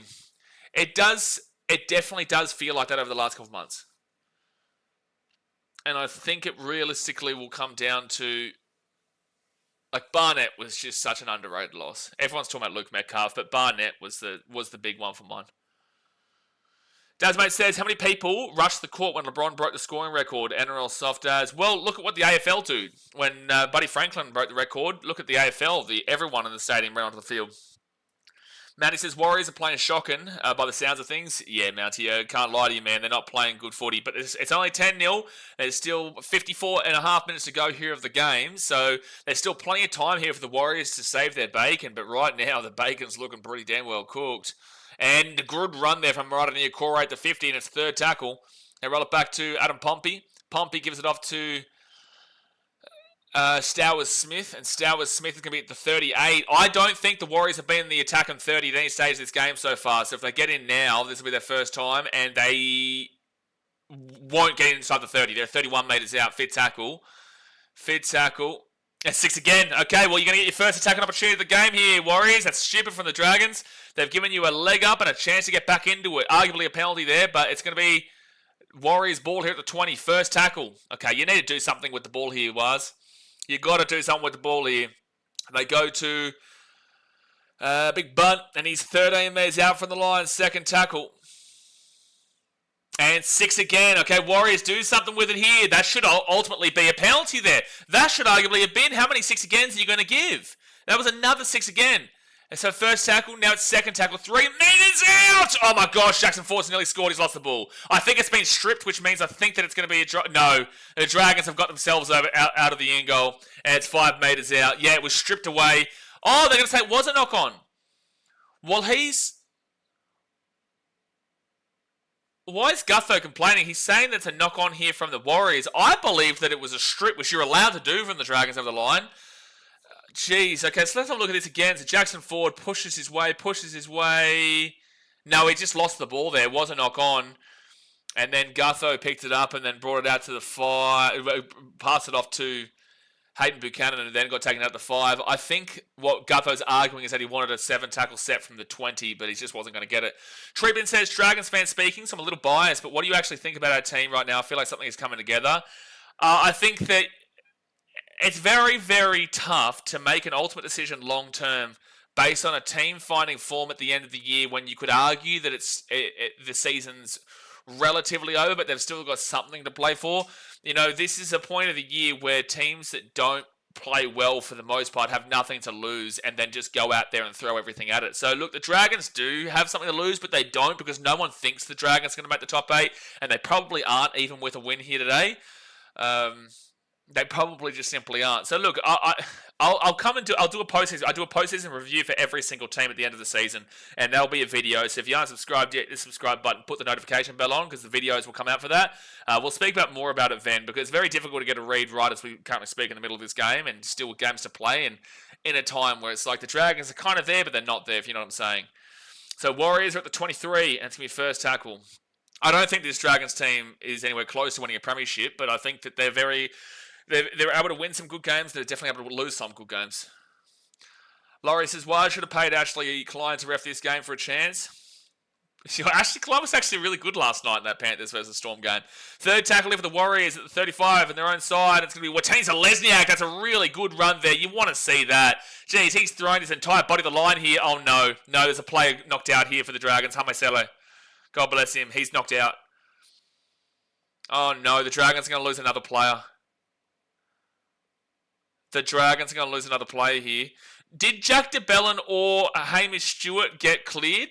I don't think Hamish Stewart would have been. Maybe DeBellin, but I doubt it. And I don't think that Hamiselo is going to be cleared here, because he is knocked out right now. Is that 3 players gone now? Because that means they'll only have 1 player on the bench for the last 51 minutes here, the Dragons. But God bless him. I hope he's okay. John says, well, this wasn't the start I was hoping for. Definitely need a momentum shift before it gets ugly. Well, with the Dragons' injuries in this game right now, it's giving the Warriors every opportunity to get back into it, dude. It's given them every single possible opportunity to get right back into this. But they have to capitalise. Someone says, wow, there are Dragons fans. Crown and Glory says, where are they playing? This is in Go Media Stadium in Auckland. The home team's always in Australia and pretty much the rest of the world. The home team is on the left and the away team is on the right. In America, the away team is on the left and the home team is actually on the right, because they believe that you're playing at that stadium rather than this is the home team. Party notification squad, get around your tree bin. Obviously, we don't really post a great deal of videos per se here, especially since the vlog stopped with me traveling overseas, but there will be a lot more videos in regards to like post-season reviews and whatnot once teams start, being knocked out. I've got to wait until all teams have played their final game, but yeah, we'll obviously do it from reverse order once teams start getting knocked out. Nikhil says, if we can claw back 1 try after all that, it would be great. Yeah, well, let's see, because right now we've seen Dragons have 3 injuries in this game. Matty says, hopefully your Titans get up tomorrow night. Yeah, hopefully, man. It's against my mum's team, and I backed the Sharks in to do pretty well this year. So, based off of my preseason predictions, I need the Sharks to win, but based off of my heart, I need the Titans to win, but based off of my head, I don't think the Titans do jack. Nikhil says, if we can... Oh, that's right. Rapetti says, another Dragon off. Lepetti Coca says, surely Waz win. I put a tip on the Waz. Well, they're not looking good right now, dude. They have not shown any kind of anything in this first 30 minutes. But as much as it sucks to say, these injuries will play into the hands of the Warriors, because the Dragons are probably going to be down to 1 on the bench for the rest of the game. Yeah, so Hamiselo, who actually came on for one of the injuries, is now coming off. At least he's walking off, but there's no way he comes back. Alpha Kappa says, Waz are not winning this one. There's still 51 minutes to go, man. I wouldn't count him out. Wait. Yeah, DeBellin, Hamiselo, and Hamish Stewart up the field. I'm pretty certain those 2 guys must have failed their HIA. If the Dragons win with these injuries, Waz go scam. Yeah, I would agree. I still think, if they do, maybe a 13-pluser. Maybe take it away from the 20, just go to 13-pluser. So Harris Tavita, he'll kick this ball to the corner where Corey Allen picks it up and brings it out to the 15 on first tackle. 10 minutes to go here in the first half, guys. 10 minutes to go. Hit that thumbs up button and subscribe. Don't forget, we've got Bulldogs, Roosters right after this. And Flanagan there with a really ridiculous play. Second tackle here at the 18. Laurie says, Dragons will have 1 play left and still win. Then definitely fraud alert it, Blaze. No, you... Whoa, Laurie. Whoa. They are on fraud alert. Whoa. Whoa, Laurie. Whoa. They are already on fraud alert. We're talking scam potential. We're talking the only team that's been on scam at any point of this season has been the Cronulla Sharks, but the Warriors are flirting with it. Dragons drop this ball backwards, fit tackle at the 25, so at least the Warriors have been able to keep them inside their own 25 here. I feel like it's not a necessity the Warriors have to score before half-time because the Dragons will be tired in the second half with all their injuries. And now Tane Tuaupiki brings it back into the 50 and its first tackle. This is a relative attacking set. And Mounty says Titans haven't been too bad lately besides last week, of course. Last week was bad. Last week was bad. Second tackle here at the 40. Yeah, but it's like the Titans beat this Warriors team. And you're looking at this Warriors team, you're going like, ooh, they're very beatable right now. Yes, they were robbed against the Panthers, but then they played awfully against the Rabbitohs. So yeah, it's a mixed bag across the last three. Out to the left, Tanner Boyd. He'll give it underneath to Leka Halasima. Good run here from Leka, and he'll be at the 20 on 4 tackle. And 6 again here for the Warriors. All right, here we go, Warriors. You have got every potential in the world to score here and bring the game back. It's first. Oh, no. Gutho was going for Little was going for a one-on-one strip. He just couldn't get the ball. So first tackle here for the Warriors. 13 metres out. Fisher Harris. Jackson Ford. He'll be 5 metres away from the line. Second tackle. Seb Watson says if you have multiple head knocks, don't they get the 18th man? Oh, maybe. You might have to clarify for that with me on Google. Third tackle here for the Warriors, the 15. I think that's a relative. I think that's a this year rule that we haven't seen so far. So maybe. Wade Egan at the back now. Tanner Boyd 6 again. If the Warriors left hand side, they might not need the 6. Oh, Harris Tavita taking out the 5 on first tackle. Plenty of chance now, Warriors. Plenty of chance. Harris Tavita back to Roger Tuivasa-Sheck. Then to Tanner Boyd at the 15. Jackson Ford. And he'll be at the 10 on second tackle. The Warriors, their thorn this year has been their attack. It's not been good. Even with Metcalf, they've not been good on attack. And the Dragons defensively not fantastic. Third tackle here for 2 metres out here for Tanner Stowers-Smith. He'll roll it back here to Wade Egan. They get it off to Tanner Boyd. Tanner Boyd's a short ball to Murata Niokoro. Really strong run, but good defense. 4 tackle at the 3. Back to Wade Egan. Short ball into Tanner Stowers-Smith. He gets it off to Vaimauga, then off to Tanner Boyd. It's going to be Halasima. Pushes away from 1, pushes away from 2, pushes away from 3. He's 5 out, gives it off to the wing. Roger Tuivasa-Sheck throws it back inside. Channel Harris Tavita. Oh, that's just desperation from the Warriors. That's just beautiful desperation from the Warriors, and they will score a try in the corner. And it's going to be 10-4 to the Dragons, but a Warriors kick to come to try and bring it back within 4. That is just absolutely desperation there. Desperation from the Warriors, and they just throw the ball around. It could have easily been a knock-on. It could have easily gone over the sideline. The Dragons could have easily scrambled for it, but ultimately the Warriors will get over the line here. Great work from Leka Halasima. Pushes off 1, pushes off 2, pushes off 3, and then he just goes out into the short side again, gets it to Roger. He's going over the sideline. He throws it back in. Could have easily been an intercept as well, but instead Harris Tavita picks it up and scores it on the corner. That's great work from Halasima. That's great work from Harris Tavita, and that's great work there from Roger Tuivasa-Sheck. Peter says Warriors need to score before halftime. Well, you'd be happy with that, Peter. They just did it. It cracked my back, dearie me. All right, 7 minutes of that. We just want to make sure that his feet stay in. Yeah, he does. Yeah, Roger keeps his feet in. Oh, jeez, that's a great pass like that. This angle here will show it. His left foot comes down there. That's in. Yeah. Oh, jeez, he was close, but it does stay in. So try time. So anyway, what I was going to try and say, while there's a bit of a break before they take the kick. So the Warriors this year have scored 423 points. The Dragons this year have scored 444 points. So there is a 21-point swing between the Warriors and Dragons attacking-wise. Defensively, though, the Warriors have given up 415 points and the Dragons have given up 494 points. So that defense of the Dragons is getting down there with a bit of the dribblers. That is getting down there with the dribbler brigade in the bottom 4. But their attack is actually, I think, top 8, if not 9th. I'll have a look after Tanner Boyd takes this because guess what? Tanner Boyd is going to forfeit the kick. He's going to forfeit a kick. So it's going to stay 10-4 here to the Dragons. Really really positive stuff there to see Tanner Boyd caring about the Dragons' feelings. He really does care about the Dragons' feelings, so it's nice to see that he did forfeit the kick. And it will stay 10-4 here, 6 minutes to go the first half. Tanner Boyd still does not miss. That's why I decided to forfeit it, just to make the Dragons feel a little bit better about that score. So 10-4 Dragons, 6 minutes to go. Benny West says tab now pay after final score and not 80 minutes. So last night it was Storm 1-12, not a draw. Oh, fair enough. I didn't even know that. Is someone saying that? Did someone ask about that? I don't know. Brent says, oh, did he? Yeah, he did. Yeah. No, he's a nice bloke. He's a nice bloke, Brenton. Yeah. Really nice bloke. Just making sure. Society says Tanner doesn't miss in a Gold Coast jersey. He doesn't miss anywhere. He forfeited the kick. Yeah, no, he just decided not to do it this time. Just wanted to, really make sure that the Warriors get their attack rolling.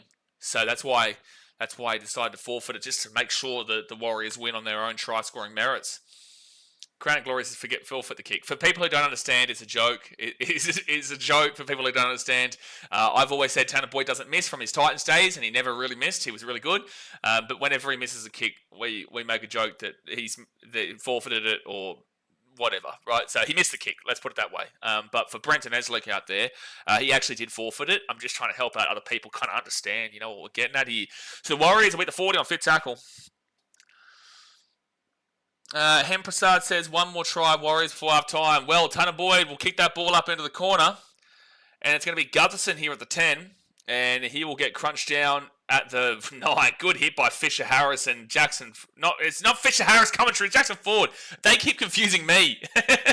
I keep hearing them say Fisher Harris, and then I say Fisher Harris, and it's Jackson Ford. Besides, it took a miracle for the Wires to get the 4 points. Yeah, it was desperation work. Desperation, but they got it. Kokomu says, that's nice that you missed the sport. Yeah, we do what we do, mate. We do what we do for the community. 4 tackle here for the Dragons of the 22. Since the injuries, you can clearly see this game taking a bit of a momentum shift. Very big momentum shift since those injuries of Jack DeBellin, Hame Selo, and Hamish Stewart. But 4 minutes and 23 seconds to go. I think the Warriors, considering how poorly they've played in this first half, will take a 6-point swing. And now it's going to be Tane 12 Picky who gets his ball at the 40, the 45. It'll be first tackle. And you can clearly see the Warriors have got all the field position at the moment. Anyway, to tell you where their attack is, so the Warriors are 5th place team that could be top 4 by the end of the night if they win theirs. 423. That's worse than the Raiders by 160 odd. That's worse than the Storm by over 200. Oh my gosh. The Storm have scored 204 more points than the Warriors this year. Far out. That's insane. 204 more points. Granted, that's with one extra game, but whoop-de-doo. 204 more points than the Warriors this year is insane. So now it's Martin Niokore.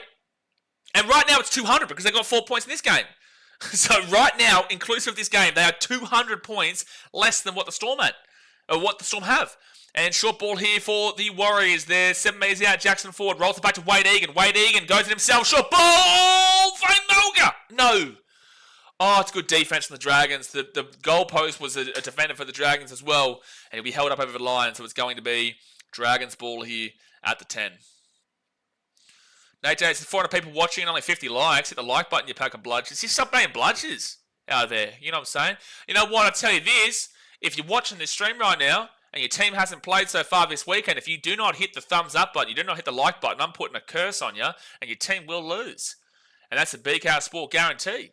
So you better hit the damn well like button right damn well now. And if you're not subscribed, you just simply a muppet at this point. No, you really are. So first tackle here for the Dragons at the 15, and now second tackle here at the 20. 3 minutes to go here the first half. Waz at home, where's old mate? It's a great question, Seb. That's a very good question, actually. Third tackle here for the Dragons, and Christian Tuipulotu brings it to the 30. 2:43 to go. Society says, what was your reaction to the outcry from Penrith last night? I already kind of answered that at the beginning of this stream, man. I already kind of answered that, but yeah, no. I dealt with them at the beginning of the stream. So fourth tackle, just after we did our previews, if you want to go back and have a listen to my thoughts. Fifth tackle now at the 45. At least it's a close game. It's deserving of a close game. Not the utmost quality of football from either of these two teams, but it's a close game. And Watine Selesniak picks his ball up at the 15, 2 minutes to go. Kokomu says, what if you don't go for any team? That's a lie. That's just simply a lie. It's just simply a lie. If you're a Titans fan, well, you're going to like the video anyway. But if you're a Titans fan, I don't put the curse on you because you're awesome. So it's going to be second tackling out to 25, and that's my gracious manipulative work to bring you into the Gold Coast fandom. The team clearly on top of the ladder right now. Very serious channel, mate. So you may as well just jump on the wagon. I welcome you in. I welcome you into the club. You're allowed to be a bandwagoner for this beautiful club. Fourth tackle now at the 45, and Jackson Ford rolls it back to Wade Egan. He gives it off to Vaimoga, then off to Tanner Boyd. Then it's going to be a good pass away to Watanza Lesniak. Kicks his ball through on fourth tackle. He probably would have gone over the sideline otherwise. Ray says, nice try. Did he? No. This is a very serious channel here, mate. We don't joke around. We've never made a joke here. Actually, let's ask the regulars here. Have we ever made a joke here in our entire history of BKR Sport? I don't think so. But I'll ask the regulars. Have we ever made a joke here on this channel? I do not believe so. Third tackle, and the Dragons will beat the 30. Alpha Kappa says Warriors got paid to lose this. Scam alert. Well, if they lose, they will potentially be on scam. But Dragons now fourth tackle here at the 35. Yep. And Jacob Little, he'll get taken down at the 45. Kokomo says, I'll go for the Titans for you, seeing as they're in first place. No, we welcome you, mate. We welcome you. Nate says, what's a joke? Exactly right. So fifth tackle, and that's going to be a drop ball there from the Dragons. And Warriors will get the ball hit the 45. That's ridiculous from the Dragons to not get another kick away. But then again, the Dragons are not a good kicking team. They just simply aren't. They haven't been for a very long time. Jay says, we've never made a joke here on the channel, not even when there is a fire. When there's a fire, we are very serious. Very, very seriously talking shit about the Broncos in a fire. And six again here for the Warriors. They could consider a 2-point field goal if they... I don't know. Does Tan have the distance on that? 18 seconds to go here. They would need... Oh, I don't know. Like I know you're down by 6, but you could consider it. 10 seconds to go here the first half. They're at the 40. They give it back to Tane Tuapiki. Tane Tuapiki and to Jackson Ford. Okay, this is the last play of the half. Jackson Ford finds a bit of space here. Can he get the ball away? He does get the ball away. They get it back onto the inside. They go for a 2-point field goal. Shamil Harris to Vida, and that is just going to bounce dead over the dead ball line. So there we go, guys. It is half-time here. 10-4 to the Dragons in a sloppy game. Both teams making plenty of mistakes. Dragons, though, a lot of excuses right now. They've lost Jack de Bellon. They've lost Hame Sele. And they've also lost Hamish Stewart. So a lot of players, unfortunately, have gone down injured here today. But there is a long way to go. There's still 40 minutes to play. Warriors have got the momentum from that last 10 minutes. The Dragons were the better team for the most part in the first half. I guarantee the stats do back that. But let's go have a look here at the halftime stats, guys. Obviously, hit that thumbs up button and subscribe. And keep chatting away in the chat and telling us about how there's no jokes here, mate, on this channel. Now, possession-wise, Dragons 52% for St. George, 48% for the Warriors, with the time of possession being 15 minutes 54 for the Dragons and 14 minutes 48 there for the Warriors. So only about a minute 6 separating them. It's pretty even here, and that does mean that in that first half we saw over 30 minutes of ball in hand. So not many stoppages, which is really good to see. That is really good to see. That is over 30 minutes of ball in play. That is brilliant stuff to see there. Overall, it means that, look, the referees are getting involved when they need to, and there have been a couple of penalties for sure against the Wars, but at the end of the day, that is a good stat there in regards to how this game is playing out. And that completion rate, you want to hit at least 80%. 80% is the marker. There's no tiers. It's just up or down from 80%. The Warriors are at 76%. They're at 16 from 21. So they're not awful. It's not awful, but it's not hitting the marker of 80%. They're 4% below that with 5 incomplete sets. It's not great. And then for the Dragons, they're at 90%. They're at 20 from 22. So their ball handling has actually been pretty good for the most part. Yeah, they're making a few mistakes at times, but which is giving the Warriors the ball. But 90% completion rate is spectacular work at 20 for 22. So not a perfect first half by any means, but close enough. It really is close enough there. Now, in regards to the runs, 105 runs here for the Dragons, 912 run meters there, with 95 runs for the Warriors and 96 runs now. These will update at halftime. 96 runs for the Warriors and 900 run meters. So this is a big key telling stat because the Warriors are actually winning the middle of the field here quite considerably. They are winning the meter battle quite considerably. If you look at it on a pure stat level, 912 to 900, sure, it's pretty much even. The Dragons are leading by 12 meters. But that's with 9 extra runs. So the Warriors are about 60 meters behind at 10 meters on average per run metric, and the Dragons are about 130 meters behind at 10 meters on average per run metric. So although this is relative, now it's 97 for 910 for the Warriors. So although it's not a perfect metric, if you try to equate it and equal out the Warriors from 97 to 105, they're close enough to a 10 metre on average per run. They're probably at the 8, maybe even 9 metre area. You give them 8, that's 80 metres. They would then go from 910 to 990, which is about 80 metres more than what the Dragons are at on 912. So it means that right now the Warriors have had less ball, but they're at the exact same amount of metres by only 2 metres off. But if you give them a similar amount of ball, they would probably be about 70 to 90 metres above where the Dragons are currently sitting. So it shows the Warriors are actually doing very well in regards to the metres. Now, post-contact metres, despite having 8 less runs, the Warriors have 325 post-contact metres. The Dragons have 318.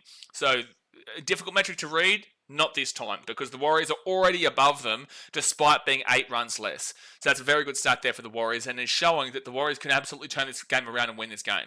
Now, line breaks is 3-1 to the Dragons. They're mainly coming down that left-hand side attack, the right-hand side defense for the Warriors, which has been a Achilles heel for them all season long. Their right side defense has not been good. Their 3 line breaks is a showing of that. Surprising that the Dragons haven't been able to break through more times, considering that they have been susceptible on multiple occasions. Tackle breaks, 18 for the Warriors, 12 for the Dragons. So this was actually showing a pretty good defensive stat there for the Warriors, which isn't surprising. We'll get into the latter defense in a second to back that up. But 18-12 is actually really good there. Average amount of missed tackles there for the Dragons, maybe a little bit higher than average actually, and the Warriors are under the average there at 12. Now the average set distance, the category is 25 and under. It's pathetic. You turn the stream off. 25 to 30, it's disgusting. You wouldn't even spit at it. 30 to 35 is underwhelming. 35 to 40 is average, hitting the marker. 40 to 45 is great. 45 to 50 is fantastic. And 50 plus is perfect. Unbelievable first half. Now, the Warriors sit at 43.43 metres on an average set distance. Now 43.4 on an average set distance. That's really good. That's in the great category. They've actually dropped down to 41.43 now. So it's not 43, it's 41.43. That's still in the great category. It's in the mid-range area. They're doing very good. Now it's 41.8. It's updating like crazy right now. 41.8. It's still around that middle area. So very good there for the Warriors, and the Dragons are at 41.49. So both of these teams are performing at a very good category where they're getting a good amount of meters, over 40 meters per average per set. You're not complaining with either of those, but it's pretty much spot on equal. It's only 0.31 different between the Warriors and Dragons, their average set-wise. Average play the ball speed. Wow, this is slow for both teams. This is really, really slow. So average play the ball speed, anything under 3.39 is fast. 3.4 to 3.59 is average. Anything above 3.6 is slow. Anything above 3.7 is extremely slow. The Warriors are at 3.74 and the Dragons are at 3.87. Both these teams are performing at an extremely slow play the ball speed. Both of them, extremely slow. Usually you'll see maybe one team at like 3.65 and then one team at 3.30 where there's a bit of a gap there. Here, they're both performing at a very slow play the ball speed. Maybe that's why the ball's in play so much. Gee whiz. Offloads wise, 6-1 to the Warriors. They're winning out in that department. Then you go to the kick defusal of 100% for both teams. That's solid. And then here is where I feel like the Warriors are still going to find a way to win this game. Because if you look at the effective tackle percentage, anything under 85% is awful, horrific. 85 to 88% is underwhelming. 88% to 90% is the marker, and the 90% and above is fantastic. The Warriors are at 93.81%, which is a fantastic first half defensively. 212 tackles made for 12 missed tackles and 2 ineffective. That's 14 bad tackles overall. An average amount of missed tackles in a half is between 15 and 17. They're at 12. So they're 3 under the lowest amount for the average. That's a very good stat line here for the Warriors defensively. 14 bad tackles, 212 tackles made, 93.81%. You're cheering. Dragons, though, at 86.92%. So they're not hitting the marker of 88%. They've missed a whopping 18 tackles. They've got 186 tackles made and 10 ineffective. So Warriors have 14 bad tackles. The Dragons have 28 bad tackles. That's 14 more bad tackles there for the Dragons. They've obviously got 186 tackles made, which is about 26 less. No, it's 32 less, sorry. No, what is it? 96. No, it's 26 less. I was right. There's 26 less tackles made than the Warriors. But yeah, they've got 18 missed tackles to 12. So they've got 26 less tackles made but yet they've got 6 more missed tackles and 8 more ineffective. So the Dragons defensively here today haven't actually been that great. It's just the Warriors haven't been able to be clinical when they've got the ball in hand. However, with the fact that the Dragons do have 3 players that I don't think come back on here for this game, that's going to really open up the field more for the Warriors if they're good enough. If they're good enough, they win this game. If the Warriors are good enough, they win this game. It's as simple as that. It's only 6 points. For the most part, the Dragons were better, but yet that last 10 minutes really would have improved these stats, and their defense has been on point in that first half. Now you look at the negative play. 5 errors here for the Warriors to 2 for the Dragons. Anything 4 and below is fantastic. Anything 5 to 7 is 5 to 6 is average, and then 7 and above is just simply not good. They're at 5, the Warriors, so they're on the average there. It's not fantastic, but it's not also that great. It's not fantastic, but it's not that bad. A 5, but you can see the clear gap between the 5 and the 2. There is 3 errors more there for the Warriors, which is giving the Dragons the ball there. 2 is a very good error count for the first half. That is only 2 errors. That's very good. And the penalties conceded, 3-0 against the Warriors. All 3 of them, I thought it was 4. That might be wrong. But maybe I'm wrong too, but I'm pretty certain it was 4, and they might not have updated it. But 3-0 based off of what we're looking at here. That's not fantastic there against the Warriors, but those 3 came in the first 5 to 10 minutes of this game. So since then, they haven't given away a penalty, which is why we're seeing the ball in hand and possession really kind of arcing up there for both those teams, because we aren't seeing too many penalties. And then the ruck infringements is 6-2 against the Dragons, which ultimately means the Dragons are giving away penalties, just not in the right area of the field for the Warriors. The 6 ruck infringements means they're getting 6 agains because they're outside of the 40 rather than inside the 40. If those ruck infringements are happening inside the 40, it's a penalty, which would mean that there'd be 6-5 in that case if you wanted to give the ruck infringement straight into the penalties conceded. But that's pedantic. So the point is that Dragons very ill-disciplined in regards to giving away 6 agains. Warriors were very ill-disciplined in the first 10 minutes penalties-wise, but the Warriors need to really limit those errors because it is around the average area, and if they keep up with these errors, they'll lose the game. But then if you go and make a conclusion based off the halftime stats, you'd say the Warriors very clearly a massive, massive advantage defensively of 93.81 to 86.92.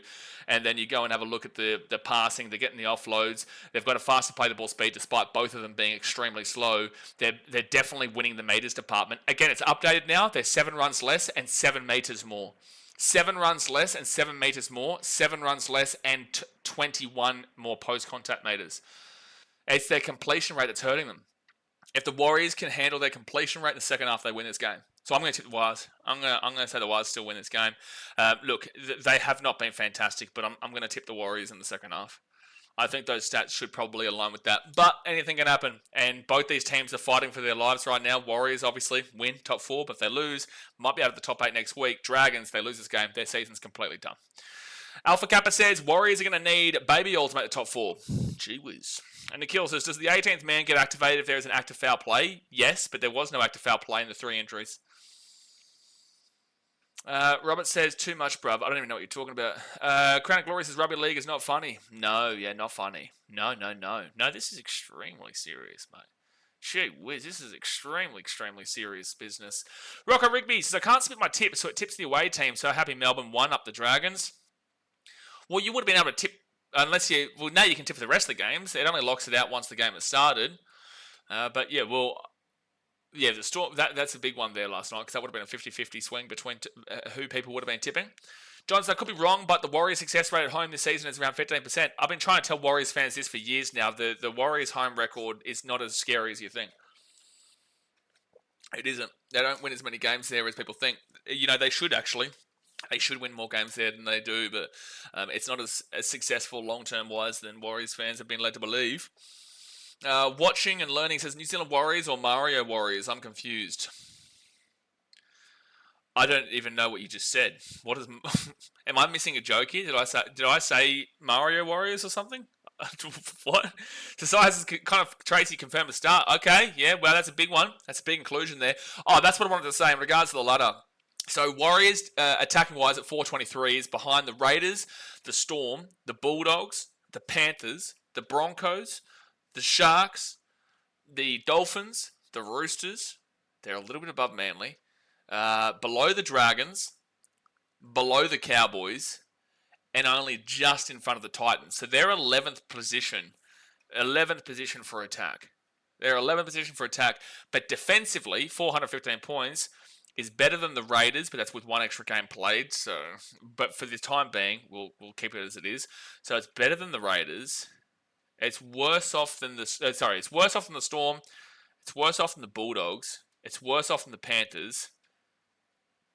So based off of what we're actually looking at right this very second, the Warriors have the 4th best defense in the competition, but realistically it's the 5th best defense because, again, the Raiders have played one extra game. If you include this game that we're currently watching to make it that 21 apiece for both those teams, the Warriors have now given up 425, which is 7 worse than the Raiders. So, look, the Warriors are effectively 5th best defense, but they're 11th on the attacking marker. So that's a big worry. And then for the Dragons, they're at 444 attacking-wise, so they're 10th position for attack, which is the exact same as the Wires, just a little bit better. And then defensively, they've given up 494 points, which is obviously worse than all of the top 8 teams. It's worse than the Roosters and Manly, and worse than the Knights. So they're also in 11th. So they're actually the same. The Dragons and Warriors are the same team flipped. They're the same team switched, right? The Dragons and Warriors are both very mediocre in regards to the attack. But, yeah, geez. Yeah, that's interesting to see that. As interesting. But, yeah, the Dragons are... well, actually, no. To say they're the same team switch would ultimately mean the Dragons are very good on attack and they're still in 10th position. Oh, it's pouring down rain here at the moment. But, yeah, very interesting stats there. The Warriors, they need to win this game. Brent says, man, you know your rugby league. We do our best, man. Society says, Connor Tracy confirmed to start. Robbo says, Dragons better not go to sleep this half. I think that the Warriors should be able to come home over the top of them. I think if you didn't get those injuries to Jack DeBellin, to Hamish Stewart, and also to Hame Sele, I think you probably hold out here. I think you probably would have won this because you were clearly the better team before those injuries started to happen, and they're very unfortunate, but yeah, it's really it's sad to see because, and also like you bring in Tyrell Sloan, that's 3 forwards, and the Warriors have Fisher Harris, an international for New Zealand. They've got Wade Egan's Aussie, isn't he? I always get confused by this. I'm pretty certain Wade Egan's Australian, isn't he? Or is he a Kiwi? Yeah, no, he's from Australia. I knew it. You sometimes get confused with Warriors players that they may be Kiwi or Australian. But Wade Egan is New South Wales as well. They've got plenty of talent here. Let's put it that way. Aaron Clark, also international there for New Zealand. Martin Nikore, very good player. Hallison, one of the potentially the rookie of the year this year. Jacksonville, very solid. They've got a great 4-pack there, and I really do feel like they should be able to come over the top of them. So it's 2 forwards and 1 centre, but you're going to have to shift one of your back rowers into the centre in replacement there. All right, so the second half is getting close to getting underway here. Second half is getting close underway. I don't know. They haven't actually updated us if those HIAs were successful or not, by the way.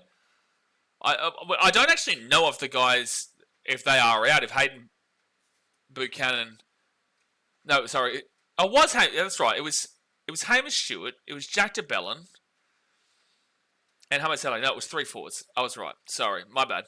Anyway, second half started here, and they have just updated that all 3 of those players are out. So there is only 1 player on the bench for the Dragons in the second half. Now, it has started. The Warriors with the ball, second tackle. Jackson forward to the 20. Hit that thumbs up button, subscribe. Don't forget, we've got a massive game. Roosters Bulldogs right after this. Huge weekend of footy. Khalil says, are you Māori? No, I am not Māori. I am Australian. I'm from the Gold Coast. But then again, being from the Gold Coast, that's basically Auckland West. So, look, if you want to bring me into the culture and accept me as Māori, I'm happy for it because I'm from the Gold Coast. But no, I am not. I'm not Māori. So, 4th tackle here at the 40, and it's going to be Wade Egan who goes left-hand side off to Chance Neil-Krokstad. He'll be at the 50 on 5th tackle. Noel George is up the wires. Kings Iron says at least we score before half-time. Yeah, like it's a huge bonus. I don't think it was a necessity for the sake of the game, but it's a huge bonus, and that's why I'm happy to lean with the Warriors getting over the top of the Dragons here. But the Dragons, if they lose this game, their season is absolutely done. Whilst the Warriors, their season is still alive until the very last round of the season, regardless. We will accept you as Māori Samoan. Well, how did Samoan come into this? What? How am I now Samoan? I got Māori and Samoan. It was Samoan. How did I turn Samoan? 4th tackle here for the Dragons here at the 45. David Greenson on coffee now instead of rum. Get around it. I've had a nice coconut coffee. I couldn't say that just then. I couldn't say that at all. Coconut coffee in Vietnam this morning. Beautiful. You never complain with a coconut coffee, son. All right, so the Dragons will... If you guys haven't had a Vietnamese coconut coffee, you haven't lived yet. I'm sorry, you haven't. You just haven't. And if you want to argue it, please argue with the wall because you're wrong. Because you are wrong. It's the greatest invention since sliced bread. Second tackle now for the Dragons at the 20. Nate says, if Sloan defends out of his skin, he may get himself a new contract for next year if Flano isn't a grub. Flano isn't a grub. I wasn't expecting that last little bit. But, you know what I wasn't expecting? A Warriors penalty. That will be the first penalty the Warriors will get all game. Damien Cook gives it away. And the Warriors at their own 30. Yeah, I was going to say, Greg Alexander was saying that's the first penalty of the game. And I was going to say, no, they gave away 3 penalties in the first 10 minutes. But no, it's the first penalty of the game for the Warriors. Simon's Life Hack says, hey, at the start, I bet 39.5 overs. Is this cooked? First time I bet on the NRL this year because a friend told me. This wasn't the game you should have been betting on, and your friend should have probably told you that because this is a very tough game. Oh, for gosh sake. Leka Halasima on first tackle knocked the ball on. Oh, Leka Halasima knocked the ball on first tackle at the 40 on the Dragon side of the field. He's been very 50-50 today, Leka. I would say to your friend that he should have done better in regards to telling you to tip on this game because the Dragons are in 11th position, but fighting for a top 8 spot. The Warriors are in 5th position, fighting for their top 8 spot, but also fighting for top 4. Both teams aren't great, especially not right now. For the Warriors, Dragons left-hand side, hit the 40, the 35, the 30, the 25, the 20, the 15 will be second tackle. But over 39.5, I don't think so. The Warriors are a very good defensive team compared to the Dragons, who aren't necessarily a good defensive team. I think that overall it should go under. But it's a very hard game to predict, and that's why I think your friends probably should have told you to maybe bet more so on Roosters Bulldogs, which you have more of an understanding of, but still a tough game to predict that. 4 tackle here at the 5. I just think this is a really awkward-ish game to bet on. And Jacob Little off to Kyle Flanagan here at the 10, and he's had an awful game, Flanagan. He's been awful today. 5th tackle now, 13 metres out. He also takes himself out of the 5th tackle play. Then off to King Togia, puts it up. That's going to be allowed to bounce, and I think Rogers got this ball. I think this is Rogers who has a check ball. It is. Oh, no. It's going to be a penalty here to the Warriors. Channel just shoves him. And it's a penalty to the Warriors. So what the Warriors did in the first half, where they gave away like 3 penalties in the first 10 minutes, well, the Dragons right now, they've given away 2 penalties in the first 5 minutes here. I think the Dragons are going to challenge this and say the Warriors knocked this ball on. They are. They're going to challenge it. Brent says, no. Frank says, Adam Pompey should take kicking duties. I just saw his 100% conversion rate. Also, they should throw it to him more. He's only has 6 runs in 40 minutes. What do you think? Adam Pompey is very up and down player. Sometimes he can be very good. Sometimes he can be very shit. Very good, very shit, very good, very shit. It depends on the day. But sure, like sure, their attack has been very poor. So it's like overall, and that's throughout the season. Hold on. Gets it. He's got it there, Roger. He's got the control. We need to see the other angle. We can't see it from this angle. His hand is still there. This is still... I think it's going to be a knock-on there. I think if you see this angle, it's going to be a knock-on. Roger, he's got it there. He's lost the ball there. Nah, this is going to be... Yeah, this should be a knock-on Warriors, I reckon. I think this should be a successful challenge right now. Yeah, he loses the ball forward. Yeah, correct call. Warriors fans don't like it, but it's going to be a successful challenge here. So the Dragons are going to get the ball 10 metres out from the Warriors line. And it's unfortunate for the Warriors because if there wasn't a penalty from the Dragons, if they didn't give away a penalty, the Dragons wouldn't have been able to challenge that. Rapetti says you're Indigenous, mate. No, I'm Indigenous. I'm Maori, I'm Samoa, Fiji, I'm Australian, I'm probably Vietnamese at this stage. Because, there's a bit of a biffo and back play over here. Someone throw an uppercut. No, there's nothing much going on there. Now I'm Indigenous. I'm everything, man. I'm everything. Washington Learner says, why the Warriors signed Fisher Price, Fisher Harris. 1 second here. Dragons! 5 minutes out from the line, first tackle, because they lost Adam Fanua-Blake, so they needed a really good front row forward, and he has been a good defensive forward for them this year, but he hasn't had a great game in this game, and he's been injured quite a bit, but let's not pretend like Fisher Harris is a bad player. It's just that it hasn't been his best individual season, but overall he's still been quite solid for the Warriors in their growth in 2025, comparatively to coming fifth last year and losing 66-6 to the Gold Coast Titans. But then again, they're first place in the table. First tackle now, 5 metres out from the line. Dragons roll it back. Jacob Little, there was a 6 again there. King Togia, he'll give it out the back to Flanagan. Flanagan here, Gutho, and it's going to be inside the 10. 6 again for the Dragons. 9 metres out. 9 metres out. Warriors offside there. They give it to Flanagan. Then off to David Clemmer. And Clemmer's going to be 10 metres away. Manu says, who is leading? Well, if you look at the screen, you will be able to see the live score. And it's going to be second tackle here for the Dragons after an offload. But they did lose about 5-10 metres there. And Stowers, Smith and Vaymelga will be the ones taking the tackle. So it's second tackle here, 13 metres out. They give it to Damien Cook, then to Kyle Flanagan. Then off to Hayden Buchanan. And he's going to be 10 metres out from the line, third tackle. Jacob Little to Damien Cook. Gives it off to King Togia. He kicks his ball through here. Good chance for the Dragons. But it will be with Tenny Zalesniak making a bit of a muffle with it. But it will be a dropout. Dropout coming up. Aaron Cullen says playing shit music at the pub. Can't even hear the footy. Get Derry in ya. Get it in ya. Fair enough. Mounty says Warriors are packing when they really don't need to be. Or panicking when they really don't need to be. Yeah, I agree. It's only a 6-point game right now. That was a tough take for Roger, though. It was a tough take for Roger with that knock on. All right, so they put this ball to the 15, and it's going to be Dragons now, first tackle. Simon's Life Hack says, yeah, I just put it on, and it's quite a bit because apparently rugby goes overs a lot and up the wires, apparently. Fair enough on the up the wires. Rugby league, it's rugby league. Not rugby is more so rugby union, but rugby league definitely does go overs a lot. I just wouldn't have picked it for this game. And similar to like last night's game between two very good defensive teams. King Togia here on second tackle. Now third tackle, 5 metres out from the line. And he gets the offload away here. Jacob Little gets it off again. And Dragons, Lockie Pacifici Tonga. He'll be half a metre short from the line. Third tackle. 33 minutes left here. Hugo says, mate, you seem stressed. Get yourself a pink lemonade and chill out. No, I love it, man. I'm just passionate about the game rugby league. So Dragons now, they are 13 metres away. And it's going to be Buchanan taking down 14 metres out. When you watch every single game, mate, you stream every single game and you get passionately invested into the sport.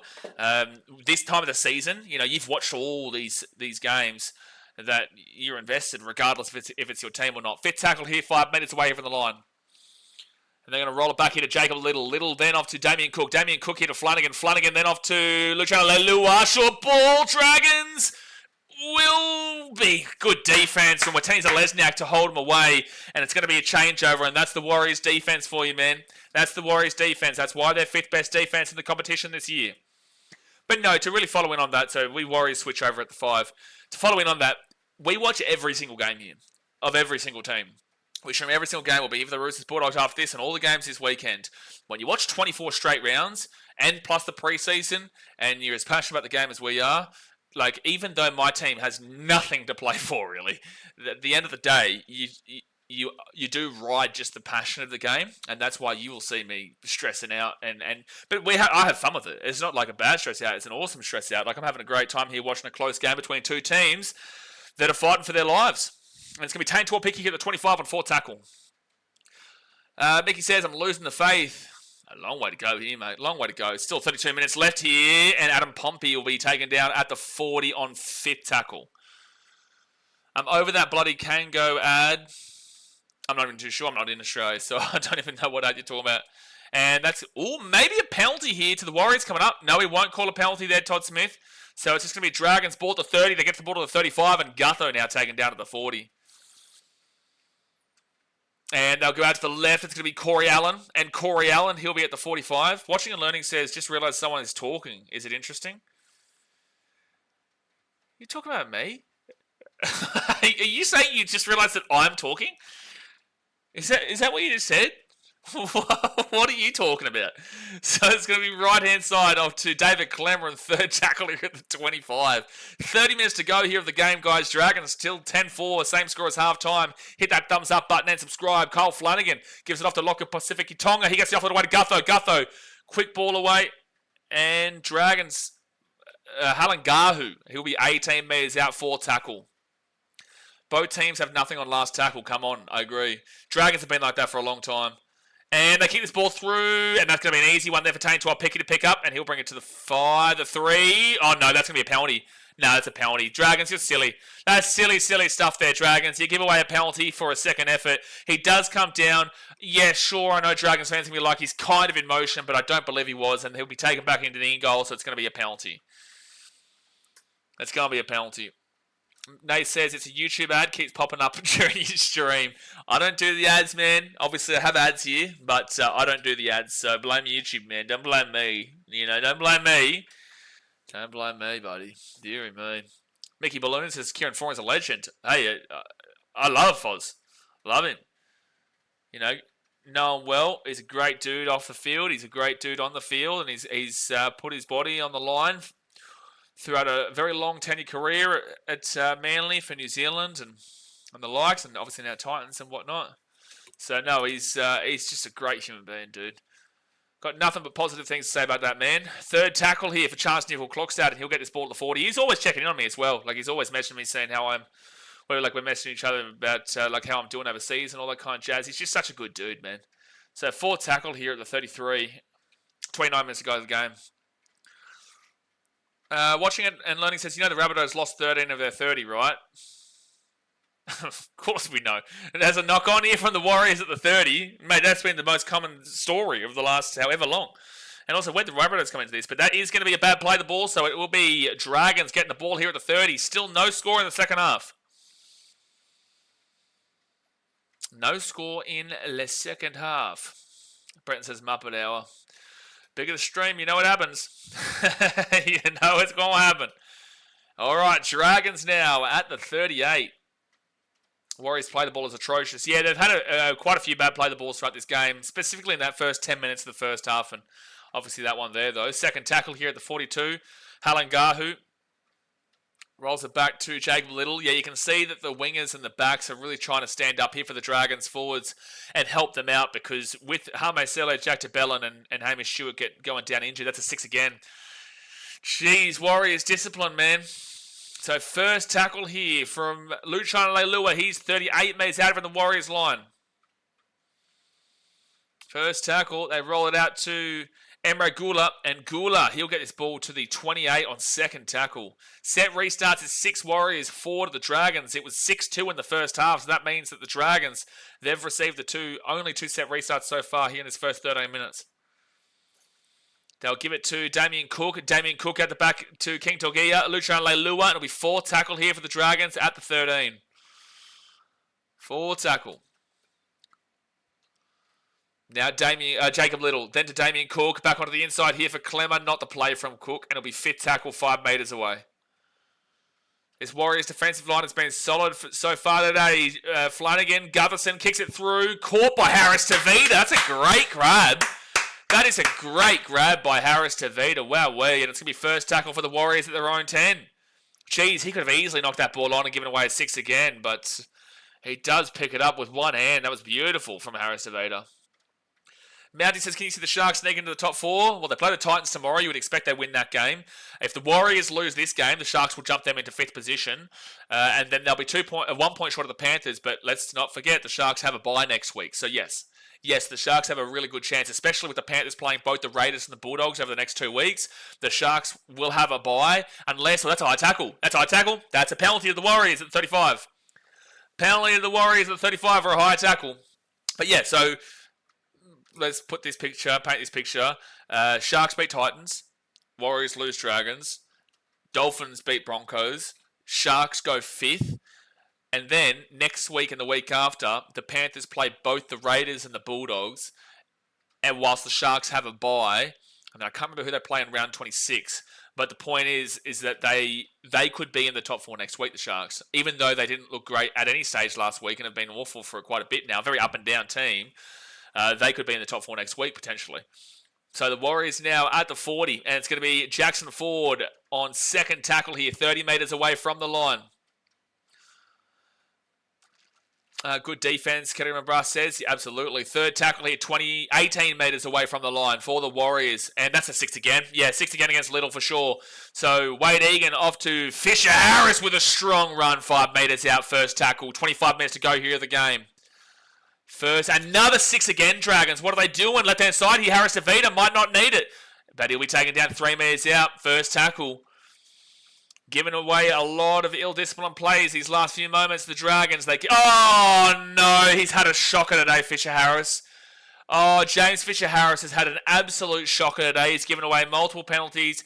He's made another mistake. He's made multiple mistakes. He's had a shocker today. So that's a knock-on from the Warriors at the 10. Fisher-Harris, you need better, dude. This is a really important game here for the Warriors. You've been in many times with the Panthers. You are the captain, James. He needs to be doing better today. He's had a real shocking game. Nate says, who do you want to win and who is your team?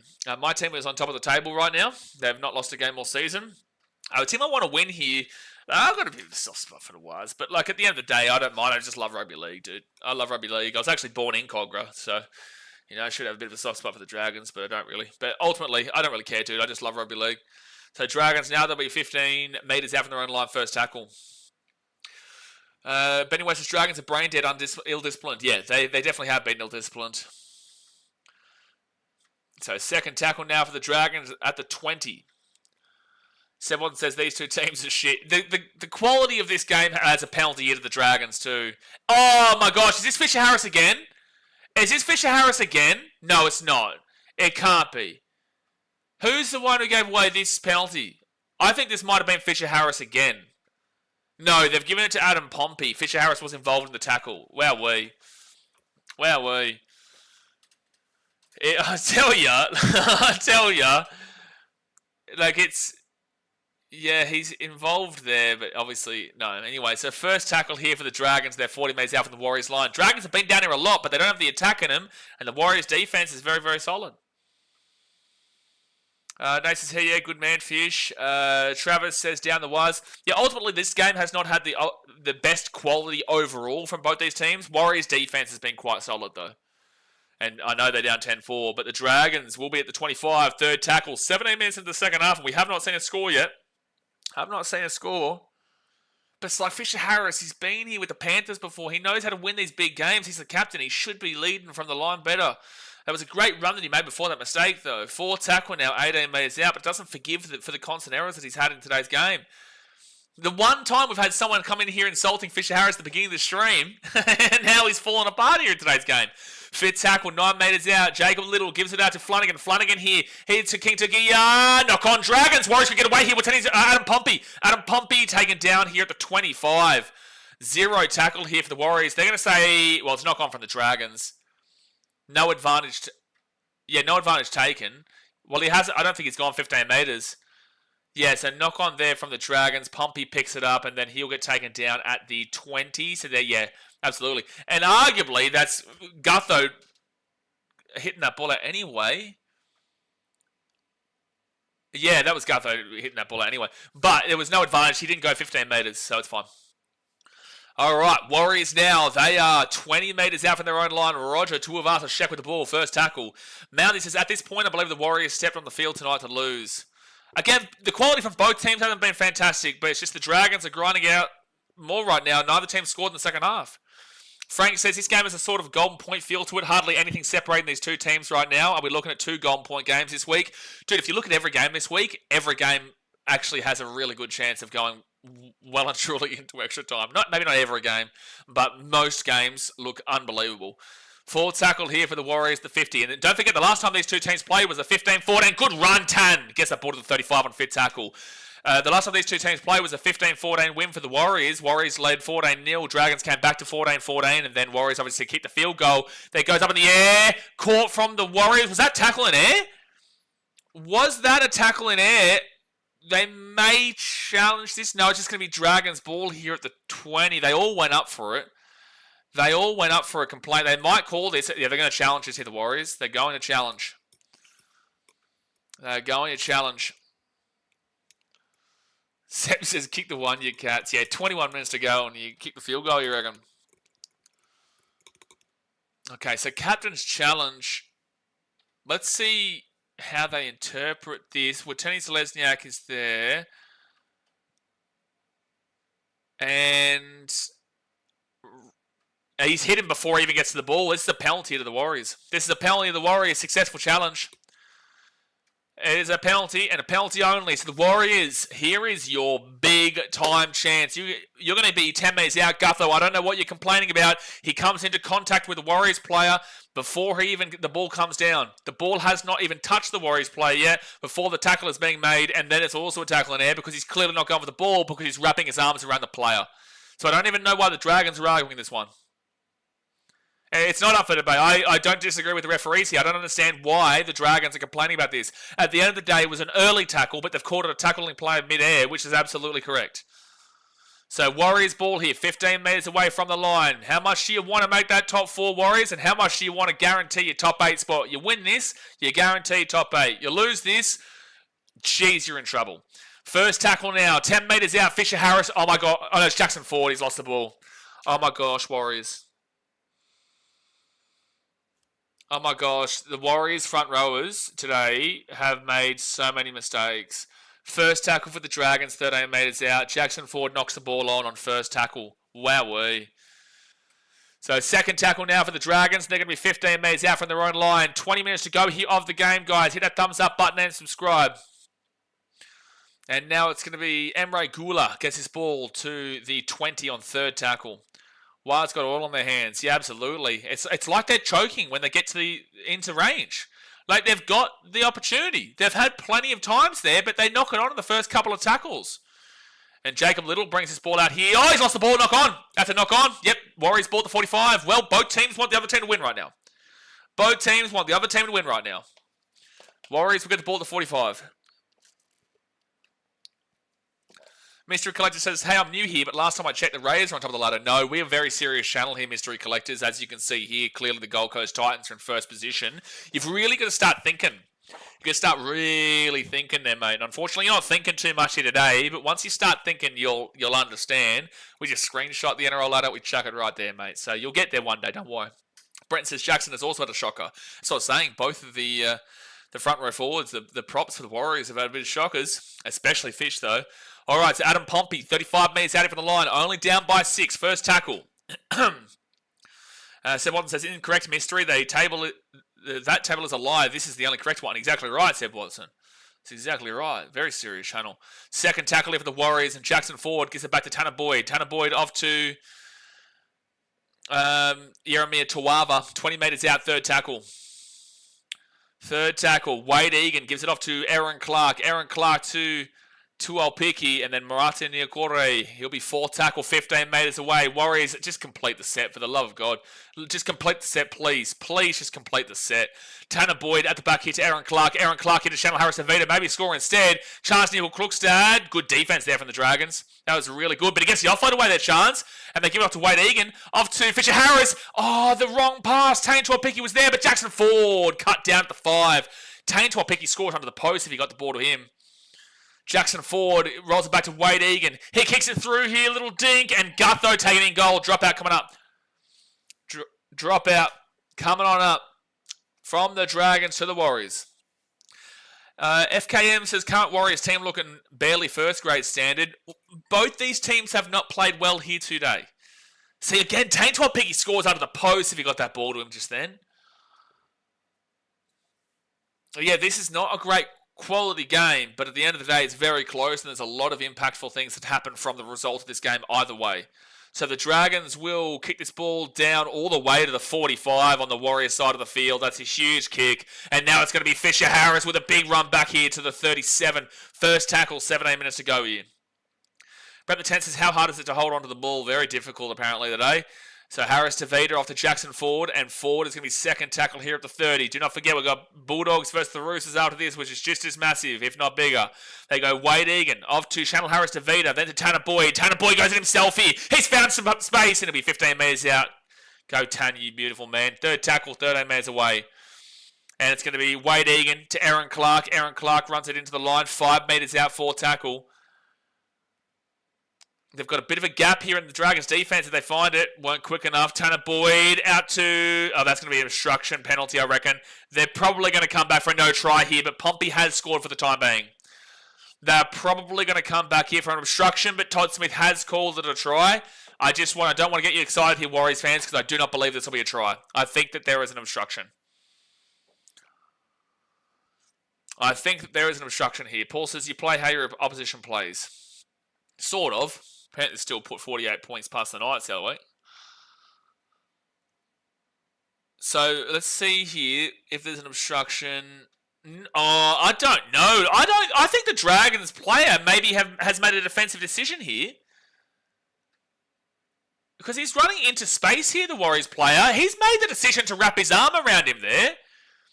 He has made his decision to wrap his arm around him there. I think he may have just tried to milk this. This might be interesting. This might actually be... The ball went another pass beyond. I think that he has played for the penalty here, but I want to see this again because they're showing it from a... I think he's wrapped his arm around him there, and he's running through the line. He's running through the line, and he's put his arm around him. I think that's a try. Because he's going through the line there, and he's wrapping his arm around him. He's not... The defender hasn't run into the contact of the player. The body doesn't make contact from the Warriors player. He has played for that. Brent says had to be consistent from last night's call. They're two very different calls, though. Try confirmed. Agree. I agree. It's a try. That is the correct call. So it's 10-8 here. The Warriors do score. You can celebrate now, Warriors fans. They have called a try. It's very different calls to last night, Brenton. Last night, you cannot have a player in front of the kicker. Moses Leota is a blocker and steps into Harry Grant. He steps into Harry Grant on his left. Whilst in this one here, 1 second, Tanner Boyd does not miss. It is a 10-10 ball game with 15 and a half minutes to go here.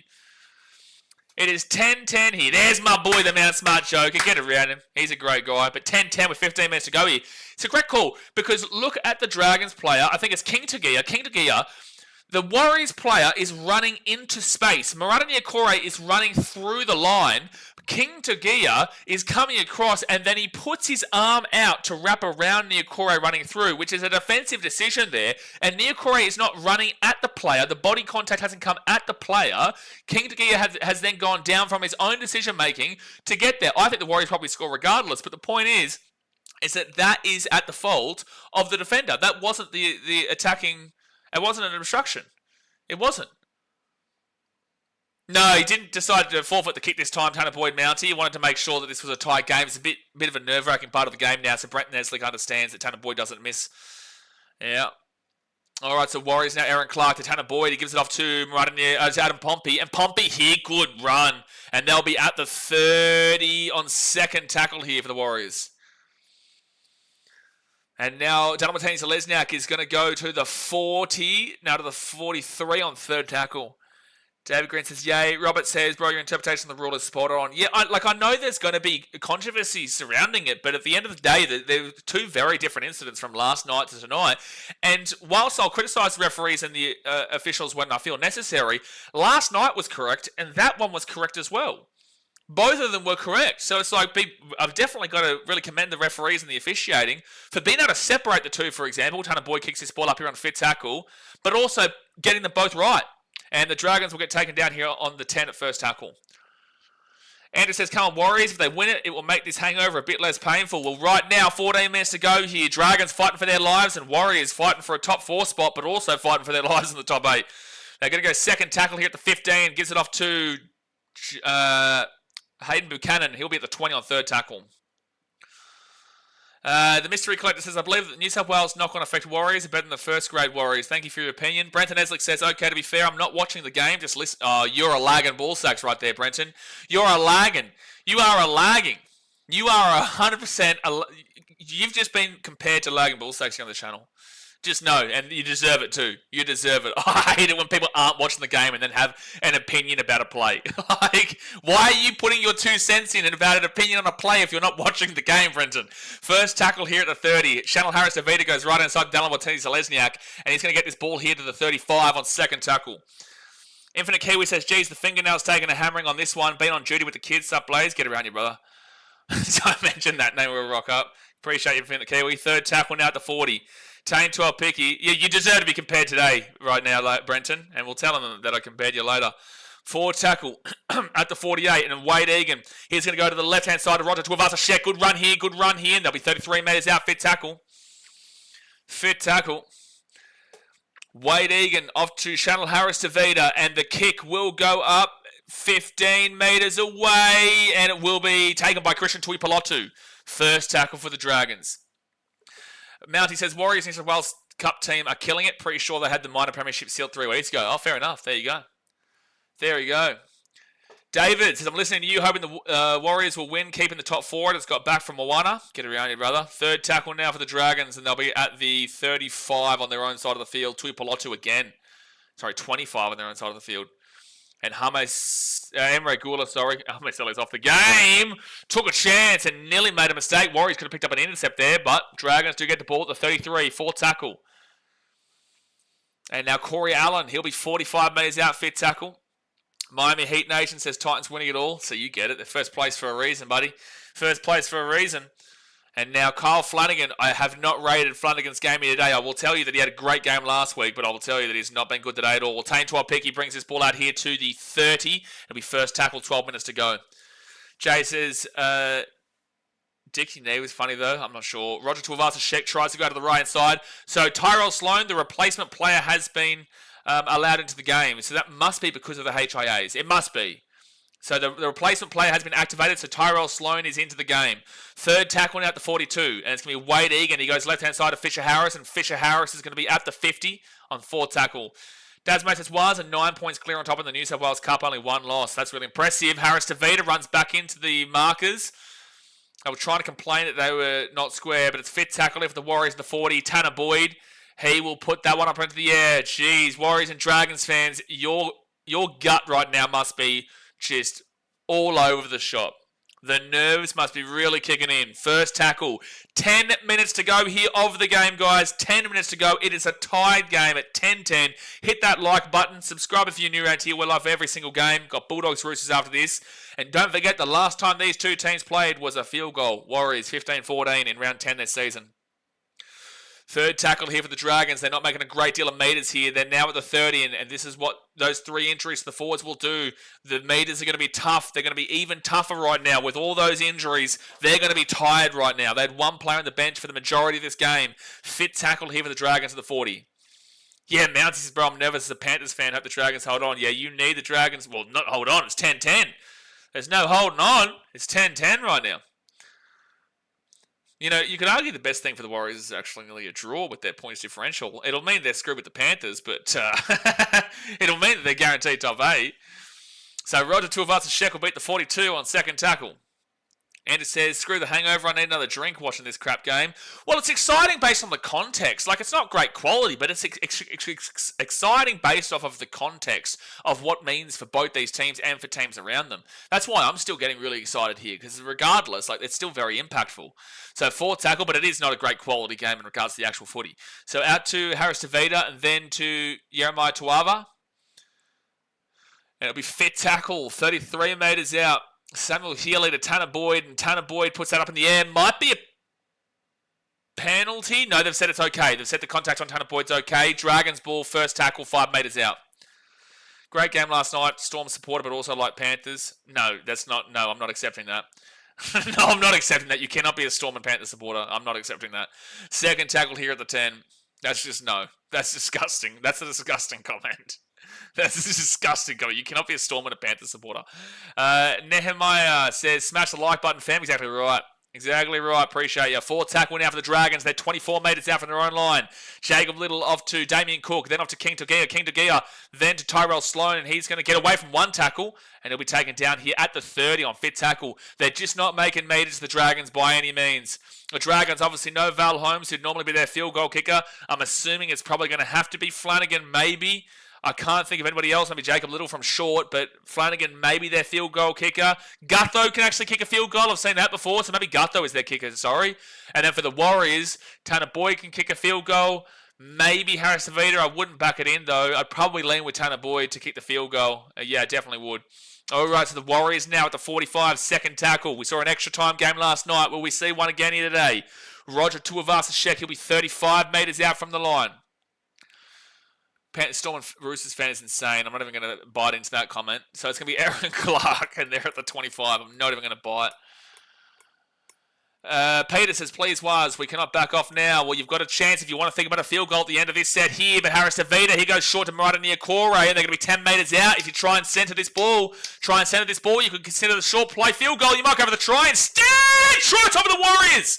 Adam Pompey will reach out and he will score. It's 14-10 with a kick to come from the right-hand sideline. And the Warriors take the lead and for the time being go into the top 4.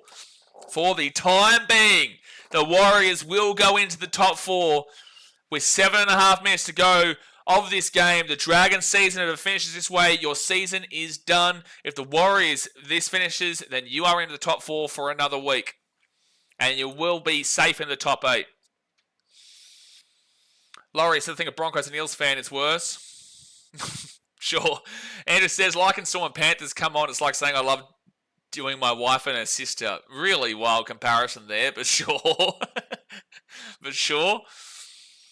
Charlie says, up the Wars, come on. Yeah, they take the lead here. Still a long time to go, but I do think the Warriors win. I did say at halftime I thought the Warriors would win based off of the halftime stats, but I also think from here, I'd nearly guarantee, I'm not going to guarantee jack shit, but like I would nearly, just on the basis that the Dragons are going to be extremely tired, losing Hamish Stewart, and also Jack DeBellum. That's 3 forwards to their team. They're down to 1 player on the bench for the majority of the game. They're not making meters right now. The Warriors are at home. The stats are in their favour. I do feel like the Warriors go on with it from here. Laurie says, yes, never in doubt. Oh, you sure? Oh, you sure? Jimmy Mars says, everyone was thinking Dragons were going to finish top 8 this year. I had them for spot on 8th. I don't agree with you that everyone was thinking Dragons were going to finish top 8 this year. I think they had them between 8th and 11th. I don't think everyone had them for top 8 from what I was seeing. But I had them from between 8. Well, I would say that people should have had them between 8th and 11th. I had them for 8th on the dot. I'm not upset about getting it wrong. And they're in that range still. And they will miss the kick, though. They will miss the kick. I wonder who was taking it. Oh, sorry, I didn't get to see who was taking it. So they must have put another kicker on. It wasn't Tanner Boyd, clearly. They have missed the kick here, but obviously they've gone with a separate kicker, Brenton. So, it's 14-10 in the Warriors, but I was just looking, and I didn't get to see who kicked it. So I'm going to safely assume that it was the Penrith Panthers trainer who kicked that ball. John said it's not over yet, but you did call it. Well, I haven't called it yet, but, it was looking likely from the first half. But it's still only a 4-point game, and the Dolphins broke the Warriors' hearts 2 weeks ago. And that's not going to go... Oh, will the bounce go? The bounce will not go 10, so that is going to be a Warriors ball at the halfway point. Warriors ball. 2 starters is up the Waz. Laurie says next minute Dragons do with Dolphins. That's what I'm saying. Be careful, Warriors fans, thinking this game is over. Oh, they get the ball at the 40, sorry. Mickey Balloon says, Wise could still snatch defeat from the jaws of victory. Absolutely. We've seen that before, son. We've seen that before. Not going to read Mounty's disgraceful comment about the best team in the league. Second tackle now for Aaron Clark, and he's going to be at the halfway point. 5.5 minutes to go here of the game. Dasmate says, too busy opening packs in Rugby League 26. I also didn't see who kicked it. It might have been Bunty. I think it was Bunty. It might have been Bunty. It was either the Panthers trainer or Bunty. Feeling like it might have been Bunty, who is the Panthers trainer. That might be the case. He might have got a new job. So third tackle of the Warriors to the 35. And Samuel Healy off to Fisher Harris. He's had an awful game today, but they still might be able to get away with a win. Both their front rowers have had games to forget, that's for sure. All right, that's Aaron Clark off to Tanner Boyd. Then to Taintor Pickey. That's 3 Titans players that have just gone through there. Taintor Pickey, Titans development. Tanner Boyd, Titans. And Aaron Clark, Titans. That's crazy to think about, man. So Chanel Harris to Vader on 5th tackle. He'll kick this ball into the corner. What do the Dragons do? Knocked back here from the Warriors. It's still 5th tackle. They give it to Samuel Healy. He kicks it through. That's going to be played out there from the Dragons. They'll get the ball here. First tackle, 8 metres out. Emre Gula. This will take a monumental effort for the Dragons to find a way to win here. It would be monumental. It would be absolutely monumental. Emmanuel says, I think someone had a few drinks prior to the game, started judging on the kicking. Yeah, maybe, man. Maybe. It could have been 18-10. It would have been game over, but instead it's only a 4-point game and the Warriors just don't give away a penalty. 4th tackle now at the 30. 4th tackle. Moss says, who do you think is going to win the next game? Dogs or Roosters? We'll talk about that on the next stream. I'm probably leaning with the Dogs, but we'll talk about that on the next stream. We'll talk about that on the next one in about 5 minutes' time. I'll jump straight across there. So it's going to be Kyle Flanagan who whacks this ball down here to the 20. And now to the 25, to the 30. Dylan Watani's to Lesniak, brings out to the 40. Yeah, I can't see the Warriors. If the Warriors lose from here, you give it up. The Dragons are tired, dude, and you can understand why with their injuries. And now it's second tackle here for New Zealand, and they'll be at the 45 with 3.5 minutes to go. They are 3.5 minutes away from jumping back above the Panthers. And you would nearly back them in to make the top 4 from here. They've not been good today, the Wires, but they've been better than the Dragons. You would nearly back them in with their draw comparatively to the Panthers, who have to take on the Raiders and the Bulldogs in their next 2 games. The only team, well, you got to worry about the Panthers, but you've also got to worry about the Sharks because they've got to bye next week and the Titans this week. So you've got to be careful of them. But overall, that top 4 battle is now just rocking on again. And now it's Samuel Healy off to Harris Tavita. Fisher Harris will be fit tackled 10 metres away here from the line. One more try will confirm it. They will. But Harris Tavita, Healy, he will be held up 1 metre short. Held out 1 metre short. That's a perfect play there from Samuel Healy. That's absolutely perfect. That's 99 metres they've got to run now. That's a fantastic play from Samuel Healy. That's huge. Mountie says Panthers could drop down to as low as 7th next week. Let's not get crazy, but hey, it's there. It's there, but let's not get crazy. So first tackle here for the Dragons to the 8. They've got to somehow find a way to get all the way up the other end of the field. It's a long way to go. Second tackle, 10 metres out. They probably will get another set anyway, but it won't be in a great field position unless they get a penalty somewhere. Third tackle now for the Dragons. They're 18 metres away off to Gutho. Gutho at the 20, then to King Tagia, then off to Leilua. Underneath, Tyrell Sloan's away. Oh my gosh, Warriors. Oh my gosh, you might throw it away. Oh my gosh, the Dragons. They give it underneath. They're 30 metres out. They're 25 metres out. They're 20 metres out. Fourth tackle here for the Dragons. They're 20 metres away from the Warriors line. And the Dragons are going to make a mistake there to play the ball. They don't call it. Tyrell Sloan, Flanagan. It's going to be... knock on there. Surely Dragons make up for the call. Holy shit, you nearly just threw your season away, Warriors. Oh my gosh, Warriors. You are so lucky there's a knock on there. You are so lucky the Dragons just knocked that ball on. That is heart attack central if you are a New Zealand fan. It should have been a bad play, the ball. Tyrell Sloan, it was actually good cover defense considering he broke through and they had the numbers to cover. And then King Tongia, he got taken down, but this is definitely a bad play, the ball. They didn't call it, so this is a ball don't lie moment where the Dragons do make the mistake. It actually came off his boot.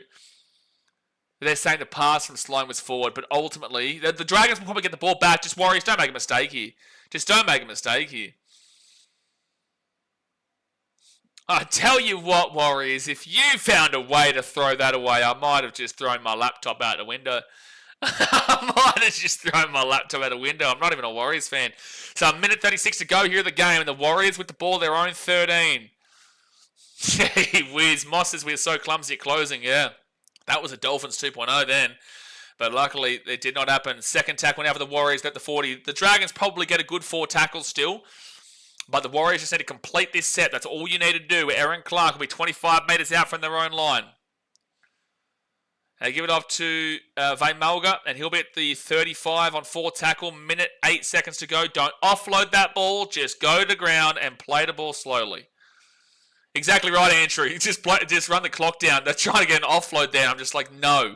56 seconds to go here, and this is the 5th tackle for the Warriors, the 40. Hit that thumbs up button and subscribe. Tanner Boyd will kick that ball down here to the 10. They let the ball bounce. Dude, you got to rush here, Dragons. What are you doing? 45 seconds to go, potentially, of your season, St. George. They're 25 metres out here from their own line. They've got to go 75 metres. And if they do, they can win the game from it. But if they miss it, we would go to extra time. They get the offload away to Flanagan. It's 25 metres out, 30 seconds to go here of the game. 25 metres out. They still need to go 75 metres. They get it across here to Gutherson. Gutherson gets it across again to Sloan. Sloan across, and Watani's Lesniak comes in. Misses the tackle. They're 35 metres out here. The Dragons get the offload away. 14 seconds to go here. And Gutherson, he gets the offload away again. Pacific Tonga gives it away here. It's King Togia. 8 seconds to go here of the game. They're 48 metres out. They have to score right now here, the Dragons. Jacob Little off to Tyrell Sloan. Sloan gets all the way across here. That's a knock on for the Dragons. The Warriors will win. The Warriors will win. The Warriors are back inside the top 4. The Dragons, your season is probably done here. You could fall as low as 12th place if the Tigers do find a way to beat Manly. Or you finish, or you're in 11th, but now you are 4 points out. And if the Dolphins beat the Broncos, you would be 6 points away from the top 8. Even if the Dolphins lose, your points differential is just not good enough. And unfortunately, the Dragons, your season is probably done here. Warriors, on the other hand, it wasn't pretty. You weren't fantastic, but you were the better team. They will go into the top 4. They'll be 4th position above the Panthers. You've guaranteed yourself for the top 8. Well done for that one. But you still got a lot of damn well work to do before we do get into the finals in a couple of weeks' time. But guys, I appreciate you. I'll see you in 5 minutes. I'll see you right now for the next game, which is the Roosters and Bulldogs, which is an absolute massive one. Hit that thumbs up button. Subscribe if you're new around here. I'll see you in just a couple of seconds' time over there. Thanks for watching. Catch you later.